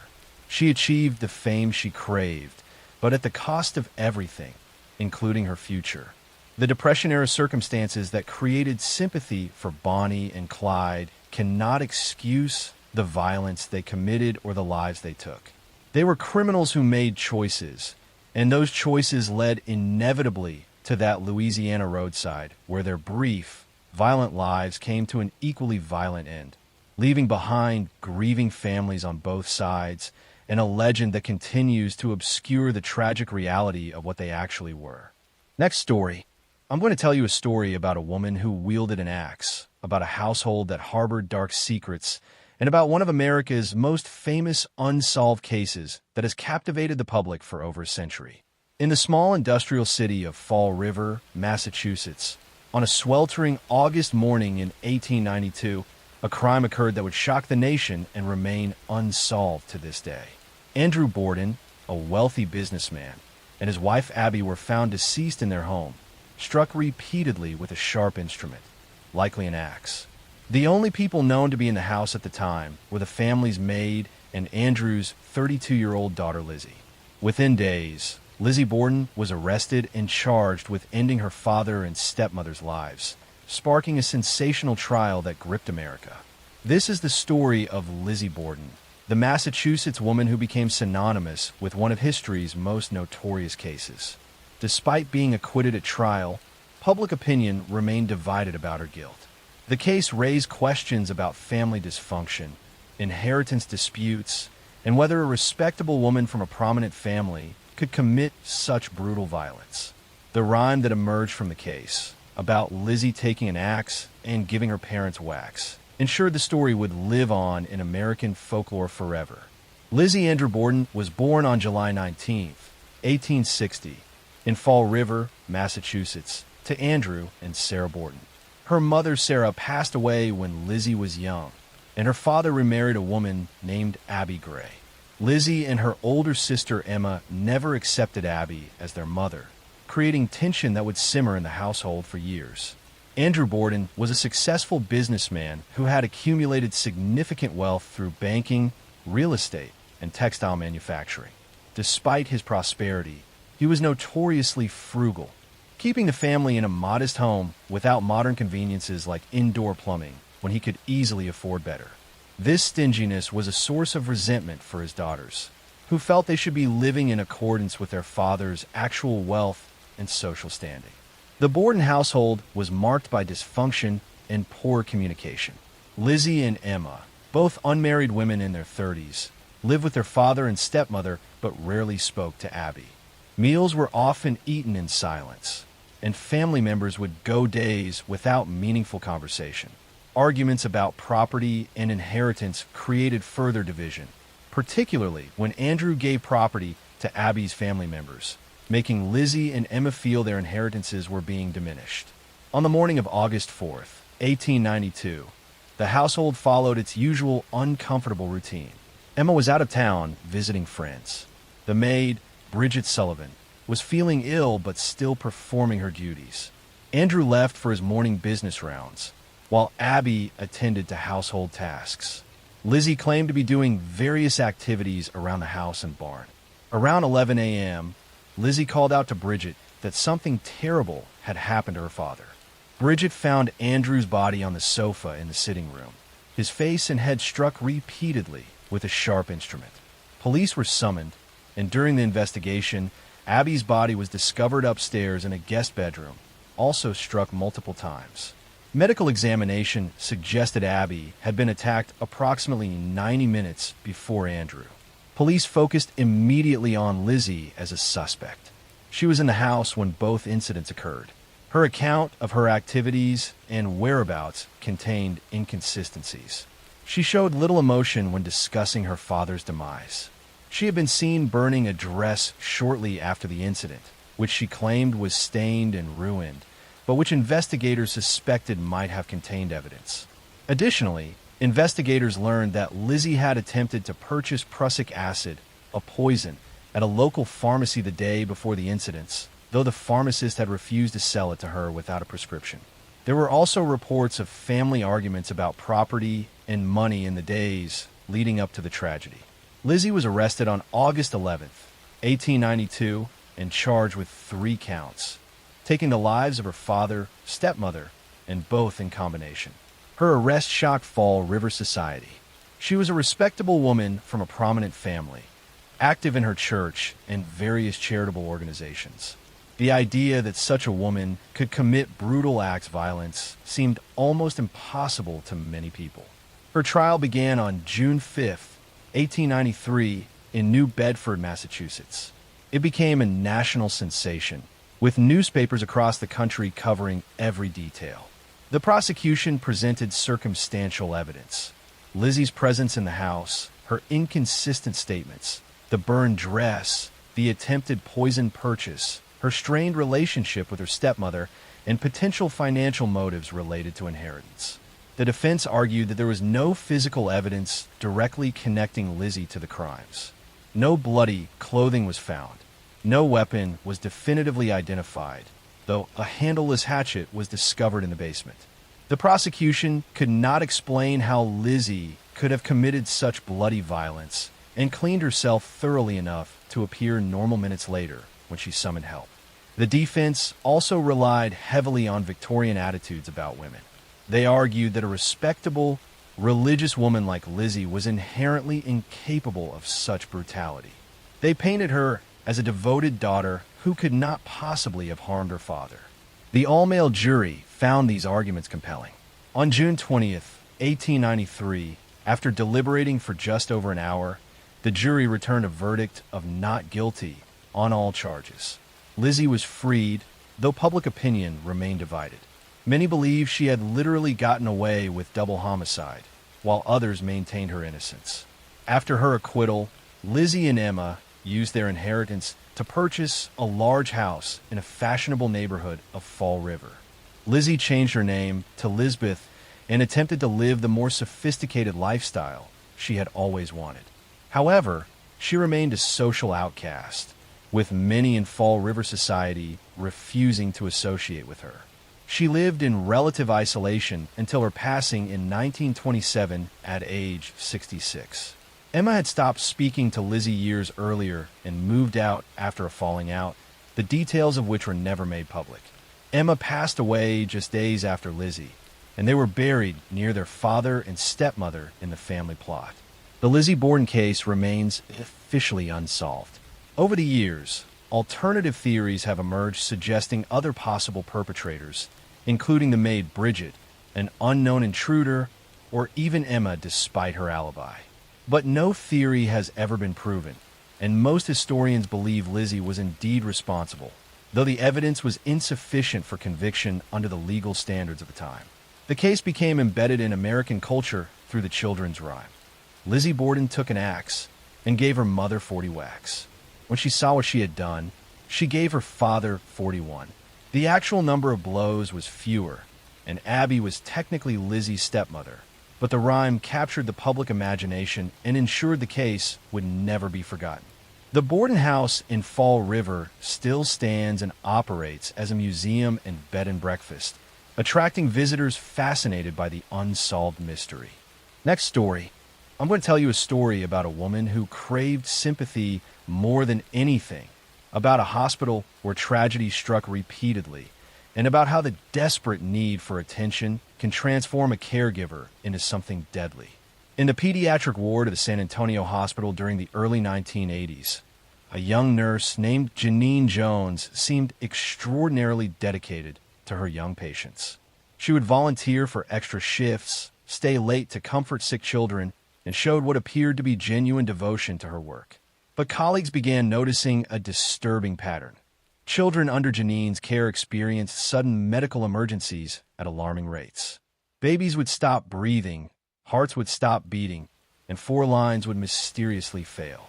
Janine would spring into action, attempting resuscitation with dramatic urgency, sometimes succeeding and sometimes failing.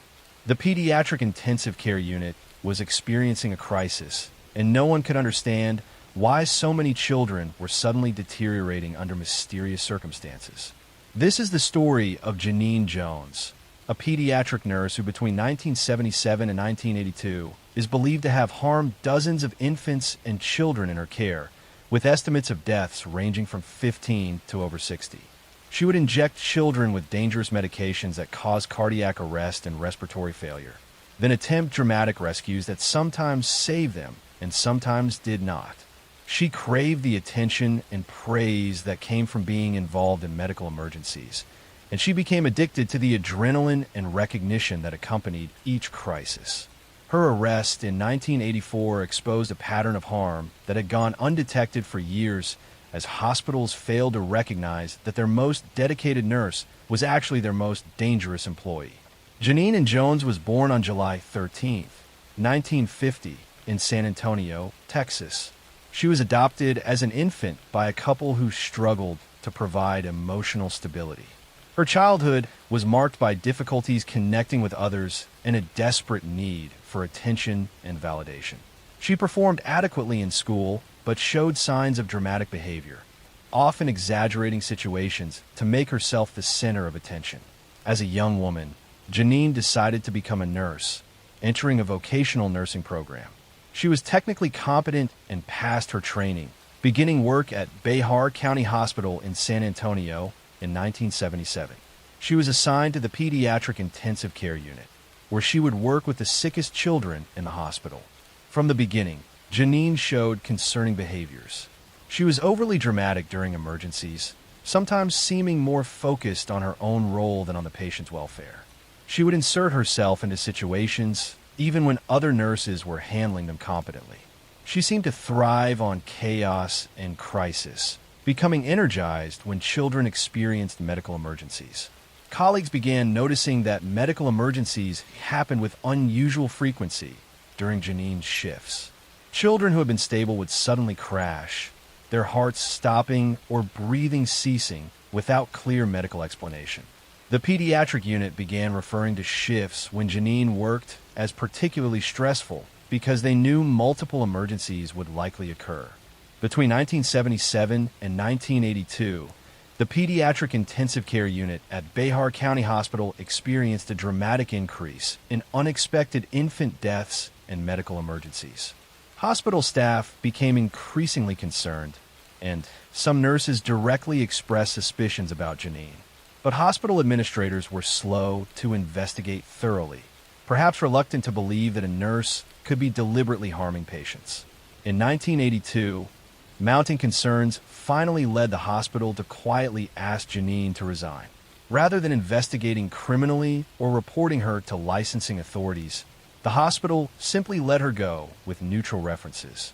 This decision allowed Janine to immediately find employment at a pediatric clinic in Kerrville, Texas, where she continued her pattern of creating medical emergencies. At the Kerrville clinic, Janine's behavior continued. Children who came in for routine visits would experience sudden seizures or cardiac arrest while under her care.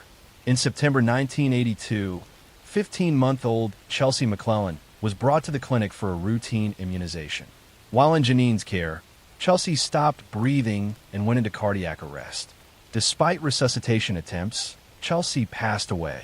Her death was initially attributed to natural causes, but her parents were suspicious about the circumstances. Shortly after, another child named Rolando Santos experienced a sudden seizure and cardiac arrest while at the clinic. He survived, but the emergency seemed to have no clear medical explanation. The clinic's physician, Dr. Kathleen Holland, became deeply suspicious and began investigating. She discovered missing medications from her clinic, including succinylcholine, a powerful muscle relaxant that could cause respiratory paralysis. Dr. Holland contacted authorities and a criminal investigation began. Investigators examined the pattern of emergencies at both the hospital and the clinic, finding that they clustered overwhelmingly during Janine's shifts. They discovered that medications were missing from supplies Janine had access to. Witnesses reported seeing Janine near patients just before unexplained medical crises began. Testing of tissue samples from Chelsea McClellan revealed the presence of succinylcholine, a drug that had no legitimate reason to be in her system. This evidence, combined with the statistical impossibility of so many emergencies occurring during one nurse's shifts, pointed clearly to Janine as the cause. Janine Jones was arrested in 1983 and charged with the passing of Chelsea McClellan and injury to Rolando Santos. Her trial began in 1984 and lasted several weeks. The prosecution presented evidence of the dramatic increase in emergencies during her shifts, the missing medications, the presence of drugs in victims that should not have been administered, and expert testimony about the statistical impossibility of so many unexplained crises being coincidental. Janine's defense argued that she was being scapegoated for natural deaths and complications that could happen in any pediatric setting. But the evidence was overwhelming. The pattern was too clear, the statistical analysis too compelling, and the presence of unauthorized drugs in victims too damning. On February 15, 1984, Janine Jones was convicted of taking Chelsea McClellan's life and injuring Rolando Santos. She was sentenced to 99 years for the passing and 60 years for the injury, to be served concurrently. Under Texas law at the time, she would be eligible for parole after serving one-third of her sentence. After her conviction, investigators continued examining cases from her time at Behar County Hospital. They identified dozens of suspicious deaths and medical emergencies that occurred during her shifts. Estimates of her victims range from 15 to over 60 children, though proving older cases was difficult due to time passage and lack of preserved evidence. Next story. I'm going to tell you a story about a man who wore a uniform, saluted his superiors, and lived inside the rigid structure of military life. A man whose neighbors saw him as disciplined and reserved, and whose colleagues described him as quiet but capable. His name was Timothy McVeigh, and before the world knew his name, he was simply another veteran trying to find direction after service. He had grown up in New York, experienced a relatively ordinary childhood, and enlisted in the United States Army as a young man seeking purpose. In the military, he performed well, earning recognition for his skills during the Gulf War. He valued order, strength, and structure. He believed deeply in personal independence and distrust of authority.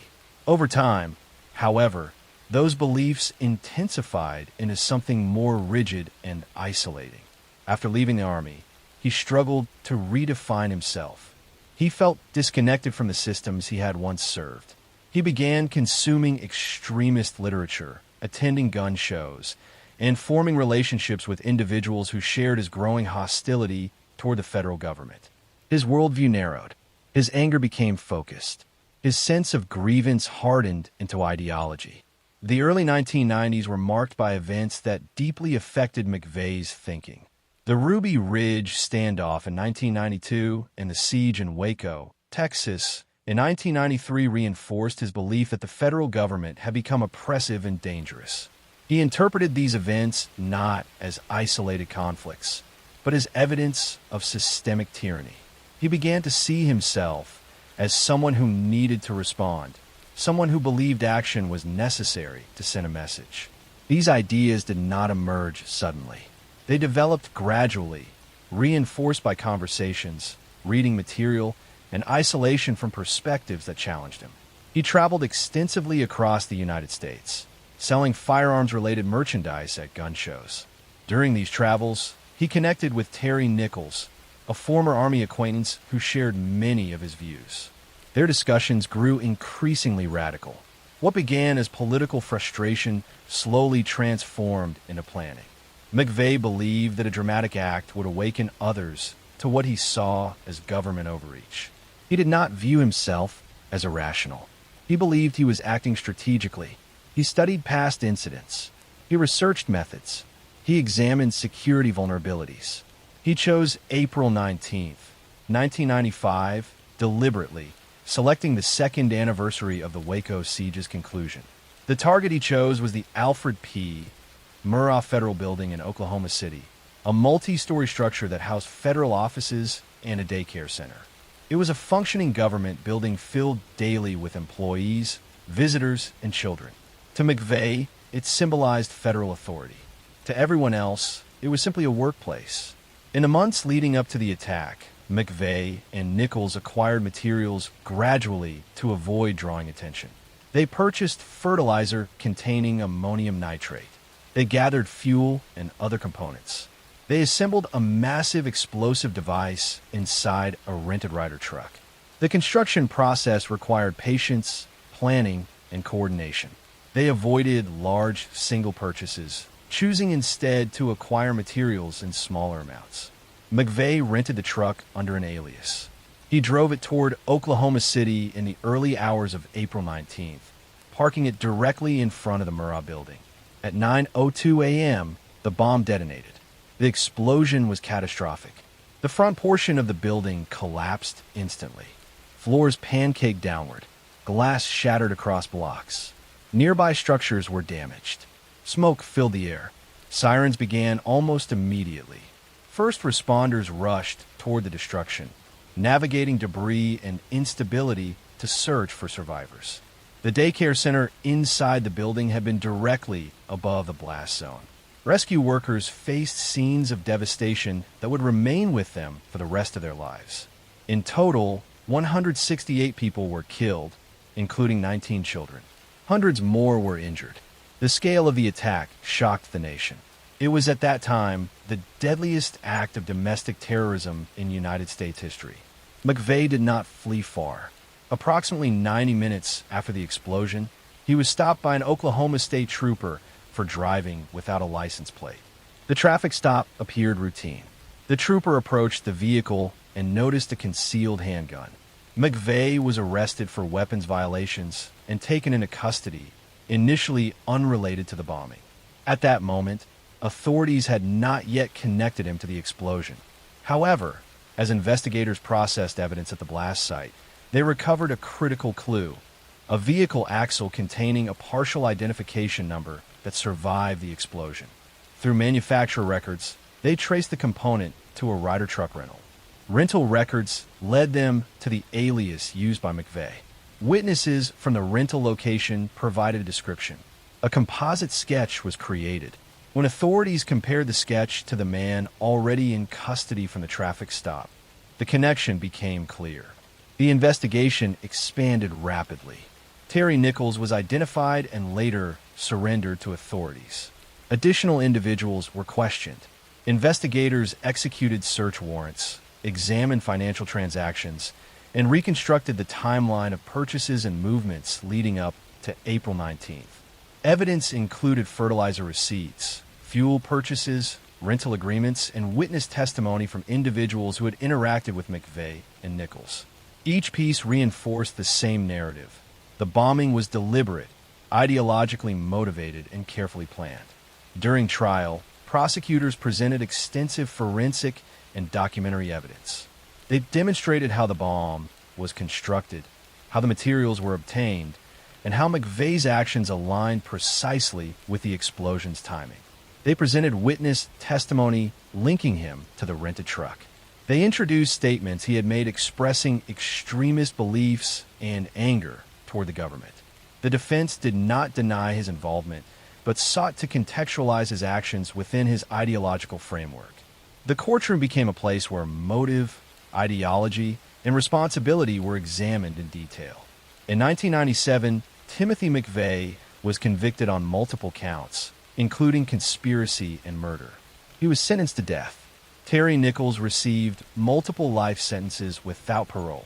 The case forced the United States to confront the reality of domestic extremism carried out not by foreign actors, but by an American citizen shaped by grievance and radicalization.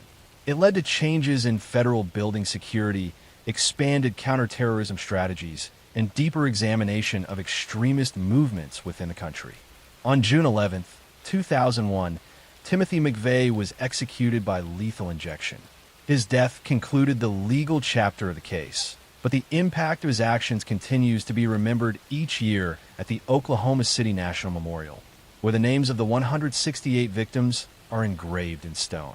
The story remains a sobering reminder of how ideological extremism, when reinforced by isolation and grievance, can evolve into catastrophic violence.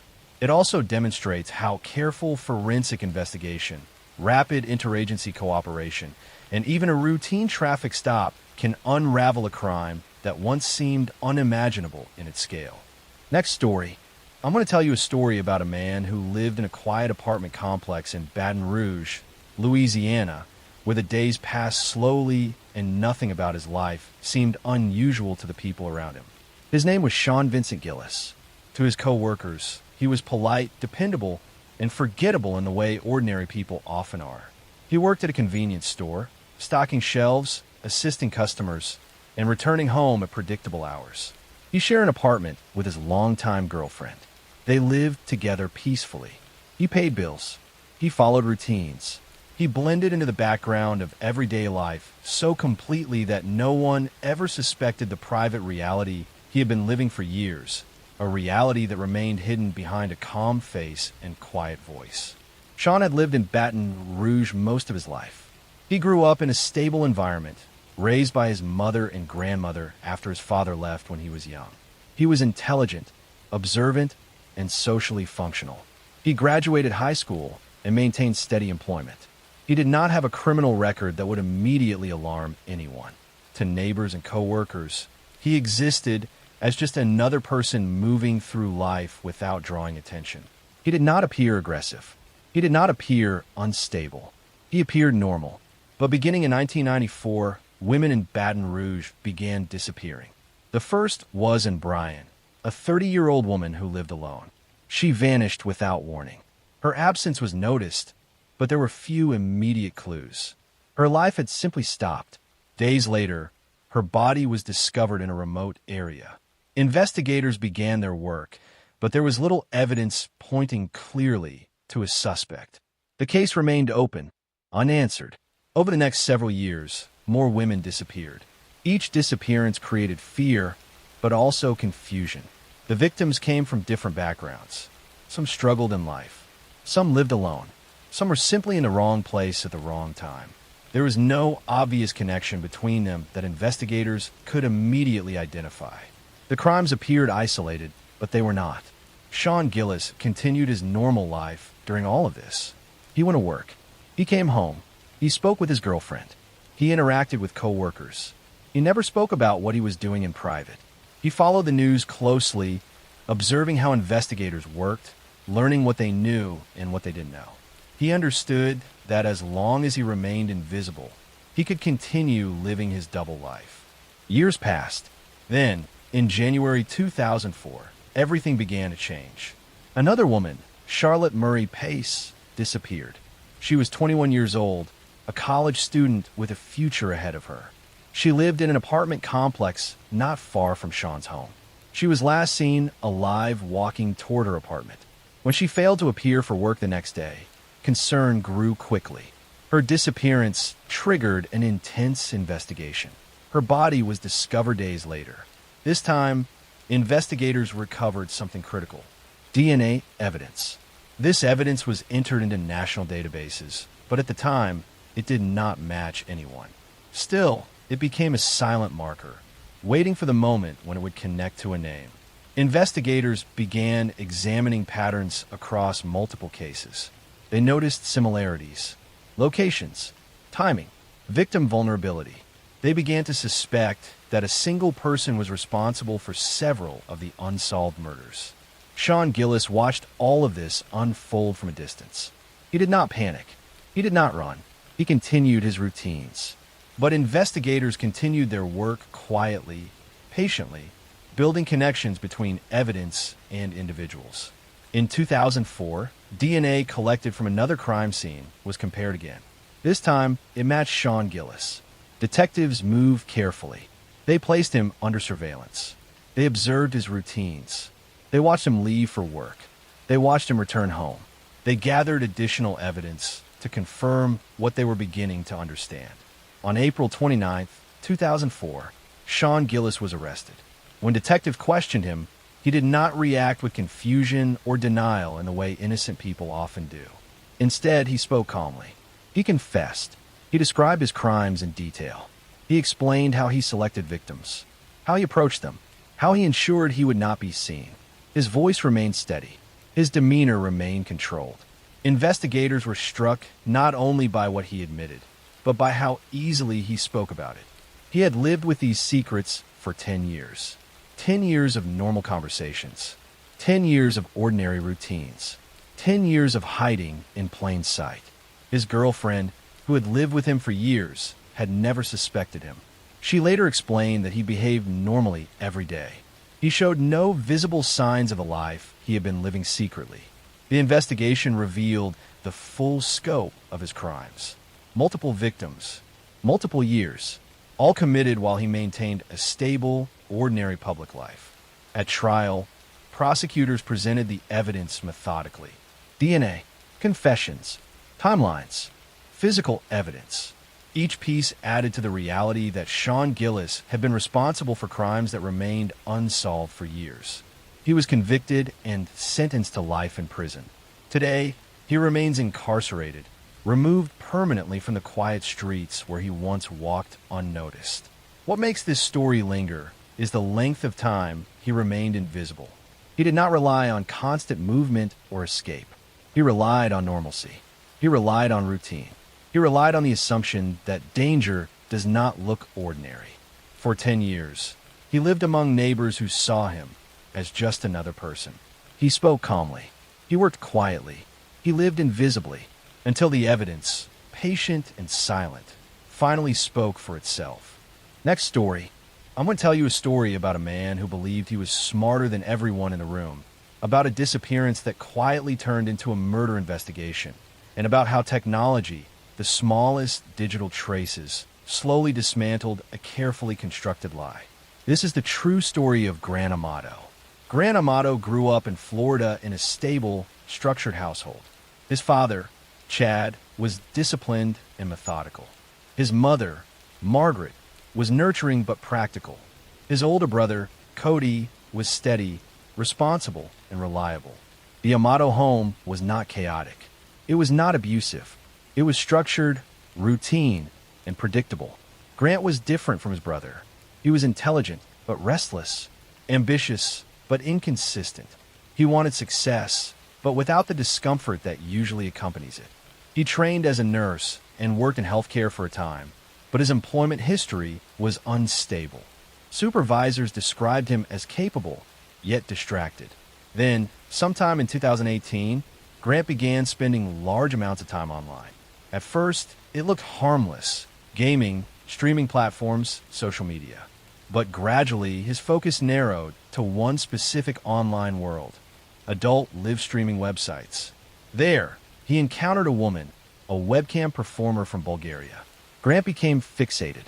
He was not just watching, he was interacting, messaging, sending money, large amounts of money. Over weeks and months, the payments escalated. Hundreds became thousands. Thousands became tens of thousands. He told her he loved her. He told her he would travel to see her.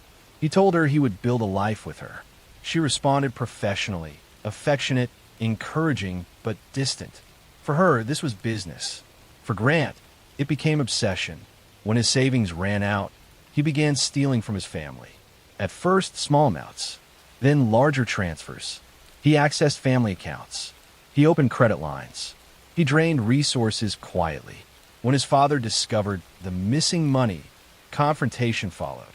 Chad Amato was furious, but not violent. He demanded Grant get help. The family staged an intervention. They offered him a choice: stop the online relationship, seek treatment for internet and gambling addiction, or move out. Grant agreed outwardly. He attended counseling sessions briefly. He promised to cut contact. He told his family the money transfers had ended. They had not. On January 24th, 2019, something shifted. Neighbors later reported nothing unusual. No screaming, no disturbance. Inside the Amato home, however, violence unfolded with chilling calculation. Grant shot his father first, then his mother, then his brother. Each shot was deliberate, close range, controlled. Afterward, Grant attempted to stage the scene. He positioned his father's body with a gun nearby, suggesting a murder-suicide. He left evidence that implied Chad had killed his wife and son before turning the weapon on himself. Then Grant left the house. He drove to a hotel. There, in that hotel room, he logged back into the webcam site. He resumed messaging the woman in Bulgaria. He told her he was coming to see her soon. He sent affectionate messages as if nothing had occurred. Meanwhile, coworkers grew concerned when Chad failed to appear for work. Law enforcement conducted a welfare check. Inside the house, they found 3 bodies. The scene immediately raised doubts. The angles of gunshots were inconsistent with a murder-suicide. Ballistics did not align with the staging. Investigators began reconstructing the timeline carefully. They checked financial records. They found tens of thousands of dollars sent overseas. They checked internet history. They saw hours upon hours of webcam interaction. They examined phone records. Grant had been active online immediately after the murders. Detectives brought him in for questioning. Grant appeared calm, almost detached. He denied involvement. He suggested his father had been stressed. He leaned into the murder-suicide narrative carefully, as if rehearsed. But investigators did not confront aggressively. They allowed silence. They asked small, precise questions. They returned to timelines repeatedly. They let inconsistencies accumulate. Forensic analysis became critical. Gunshot residue patterns did not match Grant's claims. Digital timestamps placed him at home during the likely window of death. Surveillance footage showed his movements before and after the murders. And then there was motive. Prosecutors later laid it out clearly. Grant believed his family stood between him and the fantasy life he had built online. They controlled the money. They challenged his delusion. They threatened to expose him as unemployed, unstable, and financially reckless. To preserve the fantasy, he removed the obstacle. During trial, the courtroom heard hours of testimony detailing Grant's obsession. Messages were read aloud. Financial transfers were documented meticulously. The prosecution did not rush. They built the narrative brick by brick. The defense argued addiction, emotional instability, impulsivity, but the evidence suggested planning. The jury deliberated carefully. Grant Amato was found guilty of 3 counts of first-degree murder. He was sentenced to life in prison without the possibility of parole. What makes this story unsettling is not just the brutality. It is the quiet return to the computer screen afterward. The ability to step from violence in a fantasy without visible fracture. The murders were not explosive. They were not chaotic. They were transactional. Grant now spends his life behind bars, occasionally giving interviews in which he still speaks about the online relationship, as if it were meaningful, as if it justified risk. Meanwhile, 3 lives ended inside a quiet Florida home because one man could not separate reality from the illusion he preferred.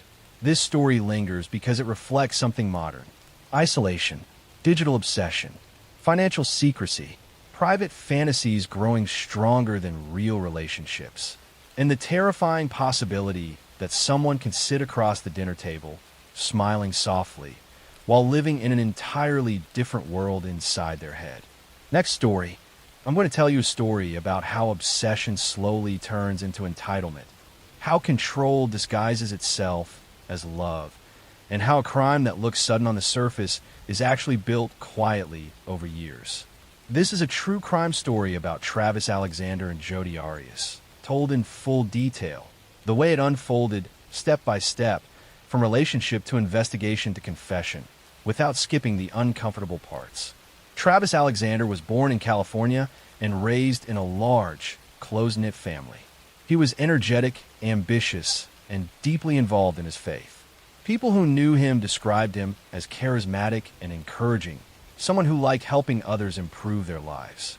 He worked as a motivational speaker and salesman, often traveling for work, building friendships easily wherever he went. In 2006, at a business conference in Las Vegas, Travis met Jodi Arias. Jodi was quiet at first.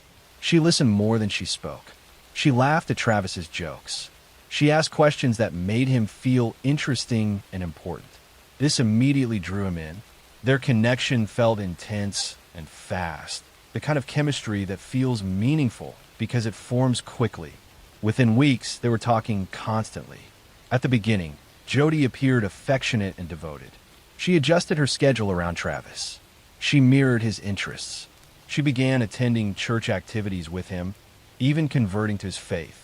Travis interpreted this as commitment. To him, it felt like passion. But beneath the surface, something else was forming. Jodi struggled deeply with abandonment. When Travis needed space, she interpreted it as rejection. When he pulled back emotionally, she responded by tightening her grip. She checked his emails. She monitored his social media. She showed up unannounced. At times, Travis tried to end the relationship, explaining calmly that it wasn't healthy. Each time, Jodi resisted. Friends began noticing changes in Travis. He seemed anxious, distracted. He confided that the relationship felt overwhelming, that Jodi could be emotionally volatile. Still, he continued seeing her intermittently, unable to fully detach himself. This back and forth continued for nearly 2 years. By early 2008, Travis had decided to move on completely. He was dating other women and planning a future that did not include Jodi. He made this clear to her. Jodi did not accept it. On June 2nd, 2008, Jodi rented a car in California. She told people she was traveling for work. Instead, she began a long drive to Utah. During this drive, she stopped repeatedly, purchasing gas in small increments, a detail that would later become important. She arrived at Travis's home on June 4th. Travis let her in. What happened inside that house unfolded over hours, not minutes. Photographs recovered from Jodi's camera later showed Travis relaxed, smiling, unaware of what was coming. The images then shifted. Travis naked in the shower. Travis startled. Travis defensive. And finally silence. Travis was stabbed nearly 30 times. His throat was cut deeply. And after all of that, he was shot in the head. The order of wounds told investigators this was not self-defense. It was rage, followed by certainty. After killing him, Jodi attempted to clean the scene. She washed herself. She deleted photos from her camera, unaware that deleted files could still be recovered. She then fled the state, returning the rental car with unexplained damage. 5 days later, Travis's friends grew concerned when he missed appointments and did not answer calls. They went to his home and discovered his body. The crime scene immediately told investigators this was personal. There was no forced entry, no ransacking, no theft. The violence was intimate and excessive. Police began reconstructing Travis's final days. Phone records revealed frequent contact with Jodi. When investigators questioned her, she denied being in Utah. She denied seeing Travis. Her tone was calm, controlled, rehearsed. But her story changed. First, she claimed she hadn't been there. Then, she claimed masked intruders attacked them. Later, she claimed self-defense. Investigators did not confront her aggressively. They allowed her to speak. They watched her body language. They noted how she cried without tears, how she smiled at inappropriate moments. Forensic evidence told the real story. Gas receipts placed her on the route to Utah. Cell phone pings matched her movements. DNA evidence placed her inside the home. And the camera, recovered later, became the most devastating piece of evidence. During trial, prosecutors took their time. They walked the jury through every stage of the relationship. They showed how obsession escalated. They explained how jealousy hardened into entitlement. Experts testified about behavioral patterns common in intimate partner homicide. The interrogation footage was played in court. Jodi spoke calmly about murder. She corrected investigators. She minimized her actions. The contrast disturbed jurors. After months of testimony, the verdict was clear. In 2013, Jodi Arias was convicted of first-degree murder. In 2015, she was sentenced to life in prison without the possibility of parole. What makes this story unsettling is not just the violence. It is the patience, the slow build, the ignored warning signs, the way danger grew quietly while appearing ordinary. This was not a crime that came from nowhere. It arrived slowly, and by the time it arrived, it was already too late. Next story. I'm going to tell you a story about a man who appeared polite, intelligent, and dependable. A man who lived a quiet suburban life while hiding a carefully controlled inner world of resentment, obsession, and cruelty. This is a true crime story about control, emotional distance, and how a crime so methodical once seemed impossible to prove until patience and persistence finally revealed the truth. Richard Crafts was born in 1935 and grew up in Connecticut. He was intelligent, well-spoken, and socially functional. He served in the U.S. Air Force, later earning a degree in aeronautical engineering. To most people, Richard seemed accomplished and stable. He married Helle Crafts, a Danish flight attendant, and together they had 3 children. They lived in a comfortable home in Newtown, Connecticut, a quiet town known for safety and order. On the surface, the Crafts family looked ordinary. Inside the marriage, however, the emotional atmosphere was cold. Helle was described as warm, expressive, and social. Richard was distant, controlling, and emotionally withdrawn. He preferred structure and routine. He disliked confrontation, but held on to resentment. Over time, the marriage deteriorated. Helle began confiding in friends that she feared Richard, not because he was violent, but because of his emptiness. She told people she believed he was capable of something terrible. By late 1986, Helle had decided she wanted a divorce. She had begun preparing financially and emotionally. She told friends that if anything happened to her, Richard would be responsible. These words, spoken casually at the time, would later become hauntingly important. On the night of November 18th, 1986, Helle Crafts disappeared. Richard told people she had left the house after an argument and flown to Denmark. He claimed she was upset and needed space. But several details immediately felt wrong. Helle had left behind her passport, her winter coat, her personal belongings. She had not contacted her children.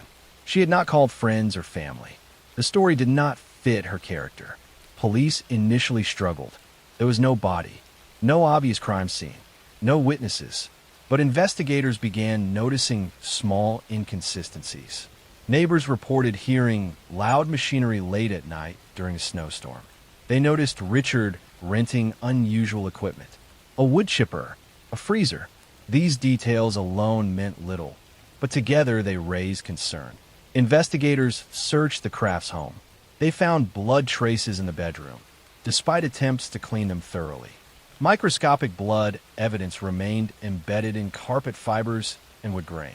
This suggested violence, not a voluntary departure.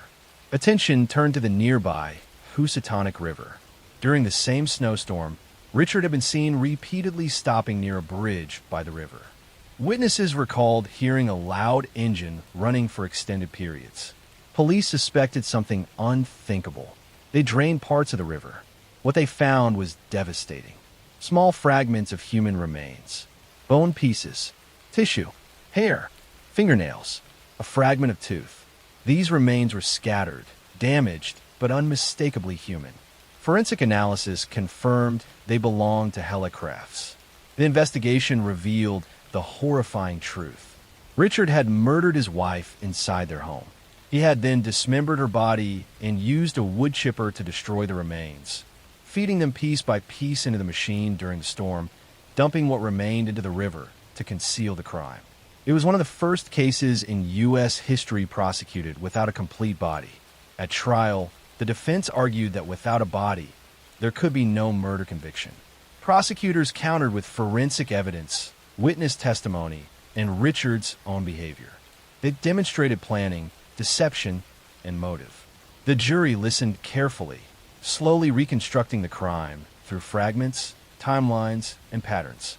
In 1989, Richard Crafts was convicted of murder. He was sentenced to 50 years in prison. The case became known as the woodchipper murder, but the name does not capture its true nature. This was not a crime of rage. It was a crime of control, of emotional detachment, of a man who chose erasure over accountability. What makes this story linger is not just the method. It is the silence. The way Richard attempted to remove Helle from existence entirely, believing that without a body, there would be no truth. He underestimated memory. He underestimated patience. He underestimated the quiet strength of people who noticed what did not feel right. Helle Crafts is remembered not for how she died, but for how she was finally heard. Her words to friends, her fears, her intuition, they mattered. This story reminds us that truth does not require completeness to survive. Sometimes it exists in fragments, in patterns, in what people feel but cannot yet explain.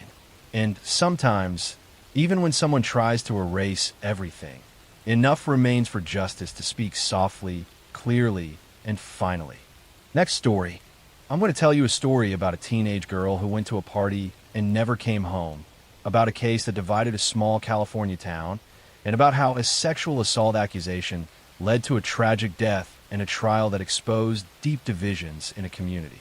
In September 2012, 15-year-old Audrey Pott attended a party at a friend's house in Saratoga, California, while the friend's parents were away. Audrey was a freshman in high school, artistic and outgoing, with a close group of friends. She had been drinking at the party and passed out in a bedroom. While she was unconscious, 3 teenage boys sexually assaulted her and took photographs of what they had done. Audrey woke up the next morning with marker drawings on her body, but no memory of what had happened to her. Over the next few days, she began to piece together what had occurred as photos started circulating among students at her school. The images spread through text messages and social media, and Audrey realized that her assault had become public entertainment for her classmates. The humiliation was unbearable for Audrey. Students were talking about what had happened, making jokes, and sharing the photos. She felt violated not just by the assault itself, but by having her worst moment turned into gossip and mockery. She reached out to friends expressing her anguish and despair, saying that her life was ruined and that she couldn't face people at school.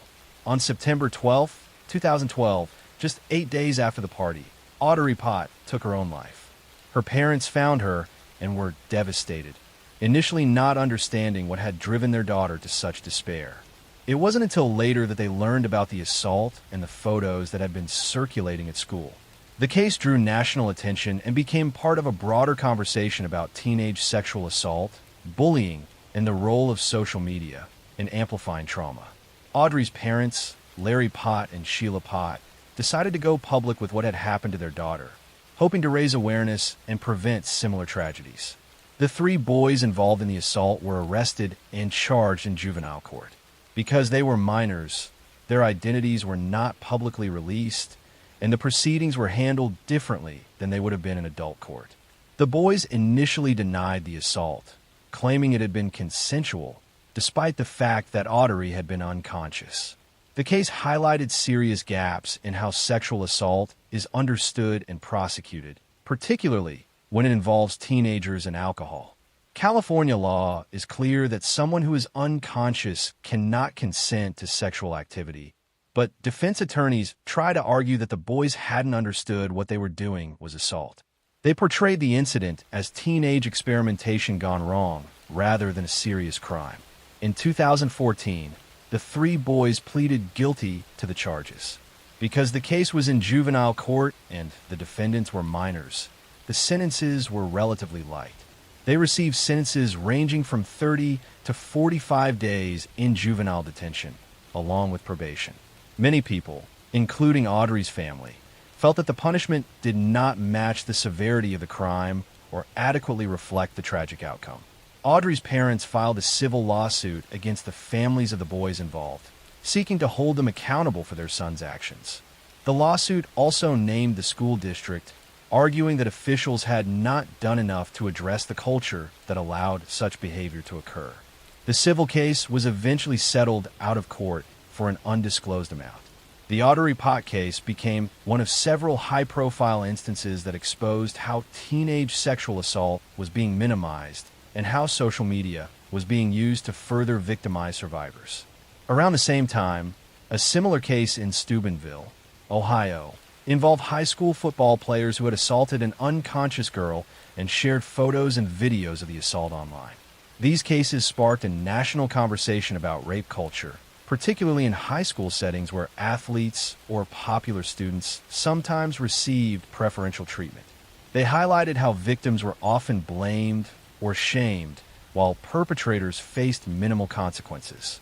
The cases also exposed how social media had created new ways to torment victims by making private assaults into public spectacles. Audrey's parents became advocates for change, pushing for stronger laws and better education about consent and sexual assault. They worked with lawmakers in California to pass legislation addressing the issues highlighted by their daughter's case. They also established a foundation in Audrey's name to promote awareness and prevention of sexual assault among teenagers. The case had a lasting impact on how schools approach sexual assault education and how law enforcement handles cases involving teenage victims and perpetrators. It contributed to broader conversations about the need for comprehensive consent education and about the legal and social consequences of sharing intimate images without permission. For Audrey's family and friends, the tragedy left a permanent void. Audrey had been a talented artist who loved music and had dreams for her future. Her parents kept her bedroom as she had left it, preserving the artwork on her walls and the creative projects she had been working on. They spoke publicly about her not to define her by what happened to her, but to honor who she had been and to prevent other families from experiencing similar loss. The 3 boys involved in the assault have since completed their sentences and moved on with their lives, largely protected by the anonymity afforded by the juvenile justice system. Audrey's parents have expressed frustration that the boys faced relatively minor consequences while their daughter paid with her life. They've spoken about the injustice of perpetrators being able to move forward while victims and their families carry the trauma forever. Audrey Pot's case remains a powerful and tragic example of how sexual assault, victim blaming, and social media can combine with devastating consequences. She was a young girl who went to a party and was victimized twice. First by the assault itself, and then by having that assault made public and turned into entertainment by her peers. The shame and humiliation became too much to bear, and she saw no way forward. Her story continues to be told not for sensationalism, but as a cautionary tale and a call to action. It reminds us that sexual assault is never the victim's fault, that consent cannot be given by someone who is unconscious, and that sharing intimate images without consent is a violation that can have tragic consequences. Audrey Pot should have had the chance to grow up, to develop her artistic talents, and to live the life she had been building. Instead, she became a symbol of the urgent need for change in how society addresses sexual violence and protects young people from harm. Next story. I'm going to tell you a story about a firefighter who was supposed to protect his community about a series of devastating fires that terrorized a California town, and about how an arson investigation revealed that the person setting the fires was the same person who kept showing up to fight them. In the 1980s and 1990s, a wave of arson fires swept through California, causing millions of dollars in damage and taking multiple lives. The fires seemed random at first, targeting homes, businesses, and retail stores across different cities. Fire investigators struggled to identify a pattern or motive, but they knew they were dealing with a serial arsonist who was becoming more brazen and dangerous with each fire. The arsonist had a signature method. He used a time delay incendiary device that gave him time to leave the scene before the fire started. The device was simple but effective, a cigarette attached to matches with a rubber band. The cigarette would burn down slowly, eventually igniting the matches, which would then ignite whatever flammable materials had been placed nearby. This gave the arsonist a window of several minutes to be far away when the fire actually started. Between 1984 and 1991, this arsonist set nearly 2,000 fires across California. The fires destroyed homes where families slept, retail stores and shopping centers, and even a hardware store where 4 people died trapped inside. The death toll continued to rise, and investigators were under immense pressure to catch the person responsible before more lives were lost. Fire investigators from multiple jurisdictions began working together, sharing information about the fires and looking for connections. They noticed that many of the fires were set in retail stores, often in areas where flammable products were stored. They also noticed that the fires frequently occurred in locations near the arsonist's apparent comfort zone, suggesting he was someone who was familiar with the area. One name that kept appearing in the investigation was John Leonard, or a fire captain and arson investigator for the Glendale Fire Department, or was actually one of the investigators working on the arson cases.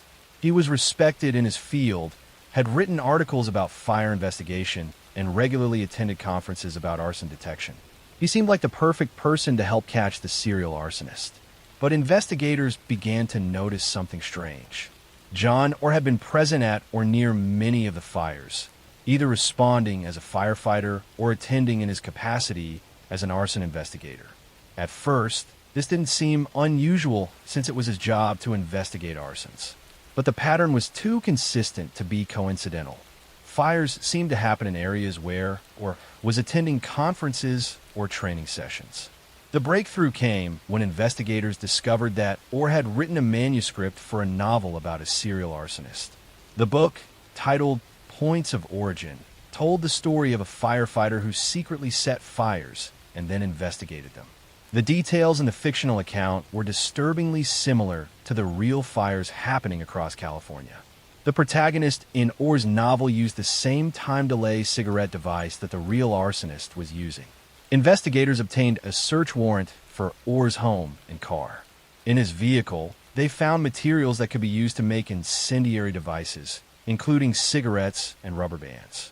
They also found evidence that had been tracking his own fires, keeping notes about which ones had been successful and which had been discovered before causing significant damage. The evidence was overwhelming. John, or the fire captain who was supposed to be catching the arsonist, was actually the arsonist himself.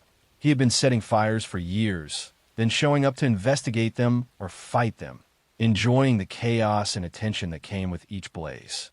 He had even written a book about it, thinly disguising his own crimes as fiction. In 1992, John was arrested and charged with multiple counts of arson. As investigators dug deeper, they connected him to more and more fires, including the 1984 fire at a hardware store in South Pasadena that had killed 4 people, including a 2-year-old child and her grandmother. The realization that a trusted fire official had been responsible for so much destruction and death shocked the firefighting community. Orr's trial began in 1998. The prosecution presented evidence of the fires, the incendiary devices, and the manuscript that described crimes only the arsonist could know about. They argued that Orr had set fires to create excitement in his life and to make himself seem important as the investigator who could solve these cases. Some experts suggested he had a psychological need for attention and control. The defense tried to argue that the evidence was circumstantial and that Orr's manuscript was just fiction, not a confession. They claimed that other people could have been responsible for the fires and that Orr was being targeted because he was a fire investigator who had made enemies. But the evidence was too strong and the patterns were too clear. In 1998, John was convicted of 4 counts of ending lives through arson for the hardware store fire that killed 4 people. He was also convicted of multiple other arson charges. He was sentenced to life in prison without the possibility of parole, plus additional consecutive sentences for the other arsons. In a separate federal trial, he was convicted of additional arson charges and received more prison time. John is currently serving his life sentences in a California state prison. He has maintained his innocence over the years, claiming he was wrongly convicted despite the overwhelming evidence against him. His case became one of the most famous examples of a firefighter arsonist, a phenomenon that, while rare, represents a complete betrayal of public trust. The fires John set destroyed hundreds of homes and businesses and took at least 4 lives. Families lost everything they owned. Children lost parents and grandparents. Communities lived in fear, not knowing when or where the next fire would strike. And all of this destruction was caused by someone who had taken an oath to protect people from fire. The case of John revealed the dark side of someone who became addicted to the excitement and power that came with fire. He couldn't just fight fires, he needed to create them. He couldn't just investigate arsons, he needed to be the arsonist. His need for control and attention led him to betray everything he was supposed to stand for, turning him from a protector into one of California's most destructive criminals. The firefighting community was shaken by Orr's crimes, which damaged public trust in fire departments. But it also led to better screening and psychological evaluation of firefighters and investigators to identify warning signs of this kind of dangerous behavior. John Orr's legacy is one of betrayal, destruction, and lives lost, a reminder that sometimes the greatest danger comes from those we trust most to keep us safe. Next story. I'm going to tell you a story about a wealthy businessman who seemed to have a perfect life, about a wife and mother who disappeared without a trace, and about how a case that went unsolved for decades was finally cracked when new witnesses came forward with the truth they had been too afraid to tell. In May 1983, Linda McClelland was a 31-year-old woman living in Simsbury, Connecticut, with her 3 young children. She had been going through a difficult divorce from her husband, Robert McClelland, a successful businessman. The divorce was contentious, with disputes over custody of the children and division of assets. On May 24, 1983, Linda dropped her children off at school and then vanished. She was never seen again. When Linda failed to pick up her children from school that afternoon, family members became alarmed. Linda was a devoted mother who would never abandon her kids. Her car was found parked at a shopping center, but there was no sign of where she had gone. Inside the car, police found her purse with her identification and money still inside, suggesting she hadn't left voluntarily. Police immediately suspected foul play and focused their investigation on Robert McClelland. The couple had been in the middle of a bitter divorce, and Linda had recently been granted temporary custody of the children. Robert had a strong motive, and witnesses reported that he had been angry about the divorce proceedings. But without a body or physical evidence, police couldn't build a strong enough case to charge him. Robert McClelland claimed he had no idea what had happened to his wife. He said he had been at work on the day she disappeared and suggested that Linda might have simply decided to leave and start a new life somewhere else. But everyone who knew Linda rejected this theory. She was deeply devoted to her 3 children and would never have abandoned them, especially in the middle of a custody battle. The case went cold for decades. Linda's children grew up without their mother, never knowing what had happened to her. The oldest child, who had been just 7 years old when Linda disappeared, carried the trauma of losing their mother under such mysterious circumstances. The family never stopped hoping for answers, but as years turned into decades, it seemed less and less likely they would ever learn the truth. Robert McClelland moved on with his life. He eventually remarried and continued his business career. To outsiders, he seemed like a man who had overcome tragedy and rebuilt his life. But people close to the case never forgot about Linda, and some investigators remained convinced that Robert knew more than he was saying. Then in 2020, nearly 40 years after Linda disappeared, the case suddenly broke open. New witnesses came forward with information they had been too frightened to share decades earlier.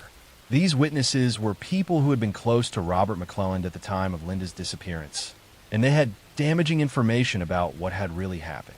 One witness revealed that Robert had confessed to taking Linda's life.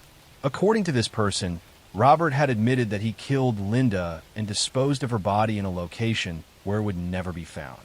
The witness had kept this secret for decades out of fear of Robert and concern about not being believed, but finally decided to come forward as time passed and Robert aged.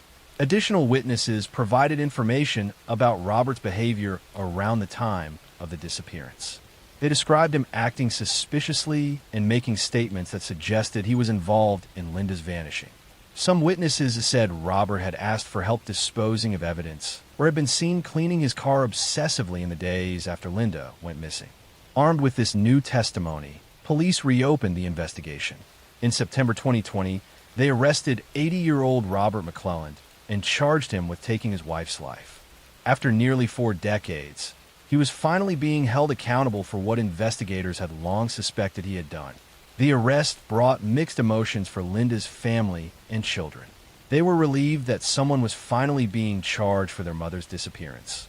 But they were also heartbroken knowing they would never get their mother back, and that they had lived most of their lives without knowing the truth. They also had to face the reality that their father was accused of taking their mother's life. Robert McClelland's case went to trial in 2023. The prosecution presented the testimony of witnesses who said Robert had confessed to the crime decades earlier. They presented evidence about the timing of Linda's disappearance and Robert's behavior afterward. They argued that Robert had a clear motive, given the contentious divorce and custody battle, and that he had killed Linda to avoid losing his children and having to pay support. The defense argued that the case was based on decades-old memories and that the witnesses weren't credible. They pointed out that Linda's body had never been found and that there was no physical evidence linking Robert to her disappearance. They suggested that without a body or forensic evidence, the prosecution's case was based on speculation and unreliable testimony from people with potentially questionable motives. The trial was emotional, with Linda's children now adults testifying about growing up without their mother and living with the uncertainty of not knowing what had happened to her. They spoke about birthdays and graduations and weddings that their mother had missed, and about the hole in their lives that had never been filled. In 2023, after hearing all the evidence, the jury found Robert McClelland guilty of manslaughter in connection with Linda's death. While prosecutors had argued for a conviction on stronger charges, the jury settled on manslaughter, perhaps reflecting the challenges of prosecuting a 40-year-old case without physical evidence. Robert was sentenced to prison, and while the sentence couldn't undo decades of pain, it brought some measure of justice for Linda and her family. Linda McClelland's body has never been recovered. Despite the conviction, Robert McClelland has never revealed what he did with her remains or where she might be found. This has prevented Linda's family from having a proper burial and achieving complete closure. They continue to hope that someday they might be able to lay Linda to rest with dignity. The case serves as a reminder that even cold cases can be solved when witnesses find the courage to come forward. It took nearly 40 years, but the truth about Linda McClelland's fate finally emerged. She was a mother who loved her children and who was taken from them by someone who should have protected her. While justice came far too late, it came nonetheless, proving that time doesn't erase the truth and that families who refuse to give up hope can sometimes get the answers they deserve. Next story. I'm going to tell you a story about 3 Boy Scouts who went on a camping trip in the Oklahoma wilderness, about a night of unimaginable horror, and about a case that has haunted investigators and families for over 40 years with questions that may never be fully answered. In June 1977, 3 young girls were excited to attend Camp Scott, a Girl Scout camp located in the hills near Locust Grove, Oklahoma. 8-year-old Lori Lee Farmer, 9-year-old Michelle Heather Guza, and 10-year-old Doris Denise Milner had just arrived at the camp for what was supposed to be a fun summer experience. They were assigned to tent number 8 in the Kiowa unit, one of the most remote areas of the camp. On the night of June 12, 1977, the girls settled into their sleeping bags in tent 8 along with other campers throughout the camp. The counselors made their rounds, checking on the girls before heading to their own tents. Everything seemed normal and peaceful as the camp settled down for the night. But sometime during the dark hours, something terrible happened. The next morning, on June 13th, a camp counselor walking to the showers made a horrifying discovery. She found the bodies of Lori, Michelle, and Doris along a trail leading to the showers. All 3 girls had been attacked and taken from their tent during the night. They had been assaulted and beaten. The scene was brutal and shocking, especially in the context of what was supposed to be a safe summer camp environment. Police were called immediately, and Camp Scott was evacuated. Parents rushed to pick up their daughters, many learning about the tragedy only when they arrived. The peaceful Girl Scout camp had become a crime scene, and investigators from multiple agencies descended on the remote location to try to piece together what had happened. Evidence at the scene suggested that someone had entered the camp from outside and specifically targeted Tent 8. Items belonging to the girls were found scattered along the path where their bodies were discovered. Investigators also found a flashlight and other items that appeared to belong to the perpetrator. Most disturbing was evidence that suggested the attacker had been inside the tent and had carried or led the girls away before attacking them. Police quickly focused their investigation on a local man named Gene Leroy Hart. Hart was a Cherokee man who had escaped from prison years earlier, where he had been serving time for previous violent crimes. He was familiar with the area around Camp Scott and had been living as a fugitive in the woods. Witnesses reported seeing a suspicious man near the camp in the days before the attacks, and the description matched Hart. Hart was a known criminal with a history of violence. He had been convicted of kidnapping and assaulting 2 pregnant women in 1966 and had escaped from prison in 1973. He had been on the run for years, and many people believed he had been hiding in the caves and wilderness around the Camp Scott area. The theory was that he had come across the camp and decided to attack. After an intensive manhunt, Gene Leroy Hart was captured in April 1978, nearly a year after the attacks. He was arrested at a residence where he had been hiding and was charged with 3 counts of first-degree ending of life. The community was relieved that a suspect was in custody, but the legal battle was just beginning. Hart's trial took place in 1979 and became one of the most watched trials in Oklahoma history. The prosecution presented evidence, including hair samples found at the scene that appeared to match Hart, items found near the crime scene that were linked to him, and testimony about his presence in the area. They argued that Hart's history of violence and his familiarity with the wilderness made him the obvious perpetrator. The defense, however, challenged the evidence. They brought in their own experts who questioned the hair analysis and suggested that the evidence had been contaminated or mishandled. They argued that Hart had been unfairly targeted because of his criminal record and that the physical evidence wasn't strong enough to prove beyond reasonable doubt that he was responsible. In March 1979, after lengthy deliberations, the jury found Gene Leroy Hart not guilty on all charges.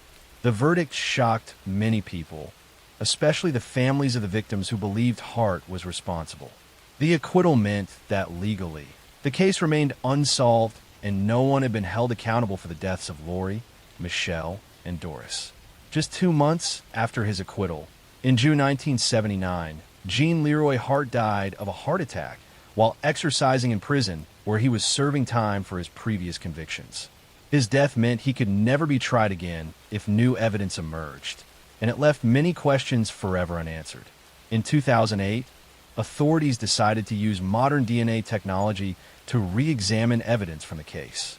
DNA samples from the crime scene were compared to DNA from Gene Leroy Hart and his relatives. The results were inconclusive, but suggested that Hart could not be definitively ruled out as a contributor to some of the evidence. However, the testing also couldn't definitively prove he was responsible. In 2022, further DNA testing was conducted using even more advanced technology. The Oklahoma State Bureau of Investigation announced that the new testing showed that Hart's DNA was a match to evidence found at the crime scene. While this wasn't a legal conviction since Hart had been acquitted and was deceased, the testing gave investigators confidence that they had indeed identified the right person all along. For the families of Lori Farmer, Michelle Guza, and Doris Milner, the DNA results brought some measure of closure, though it couldn't undo decades of pain and uncertainty. The 3 girls had been excited about their camping trip and had looked forward to making friends and having adventures. Instead, they encountered evil in a place that should have been safe. Camp Scott never reopened after the attacks. The property was eventually sold, and the camp structures were demolished. The site stands as a reminder of the tragedy that occurred there and the 3 young lives that were stolen on that June night in 1977. The case of the Girl Scout murders remains one of Oklahoma's most notorious unsolved cases in the eyes of many, despite the DNA evidence pointing to Hart. Because he was acquitted in court and died shortly after, there was never legal resolution. The case highlighted failures in camp security and led to changes in how overnight camps protect children in their care. Lori, Michelle, and Doris were young girls who should have had their whole lives ahead of them. They should have grown up, graduated from school, and had families of their own. Instead, their lives ended on a camping trip that was supposed to be filled with joy and adventure. A tragic reminder that evil can strike even in the most innocent of settings. Next story. I'm going to tell you a story about a brilliant doctoral student who seemed to have a promising future, about a professor who was found shot in his own office, and about how a botched robbery turned into a case that exposed dark secrets hidden beneath a prestigious university campus. In September 2013, the University of Alabama in Huntsville campus was rocked by a shooting that initially seemed like a random act of violence. Biology professor Amy Bishop had walked into a faculty meeting in 2010 and opened fire, ending the lives of 3 colleagues and injuring 3 others. But this story isn't about Amy Bishop. Let me tell you about a different case from a different university. In July 2013, 24-year-old nursing student Lauren Giddings was living in an apartment near Mercer University Law School in Macon, Georgia. Lauren had just graduated from law school and was preparing to take the bar exam. She was smart, ambitious, and loved by her friends and family. On June 26, 2011, Lauren's friends reported her missing after she stopped responding to calls and texts. This wasn't like her at all. When police went to check Lauren's apartment, they found it locked and seemingly undisturbed. Her car was parked outside, and there were no obvious signs of a break-in or struggle. But Lauren was nowhere to be found. Days passed with no sign of her, and the search intensified. Then on June 30th, 2011, a maintenance worker made a horrifying discovery in the trash area near the apartment complex. Human remains had been placed in a trash bin near the apartments.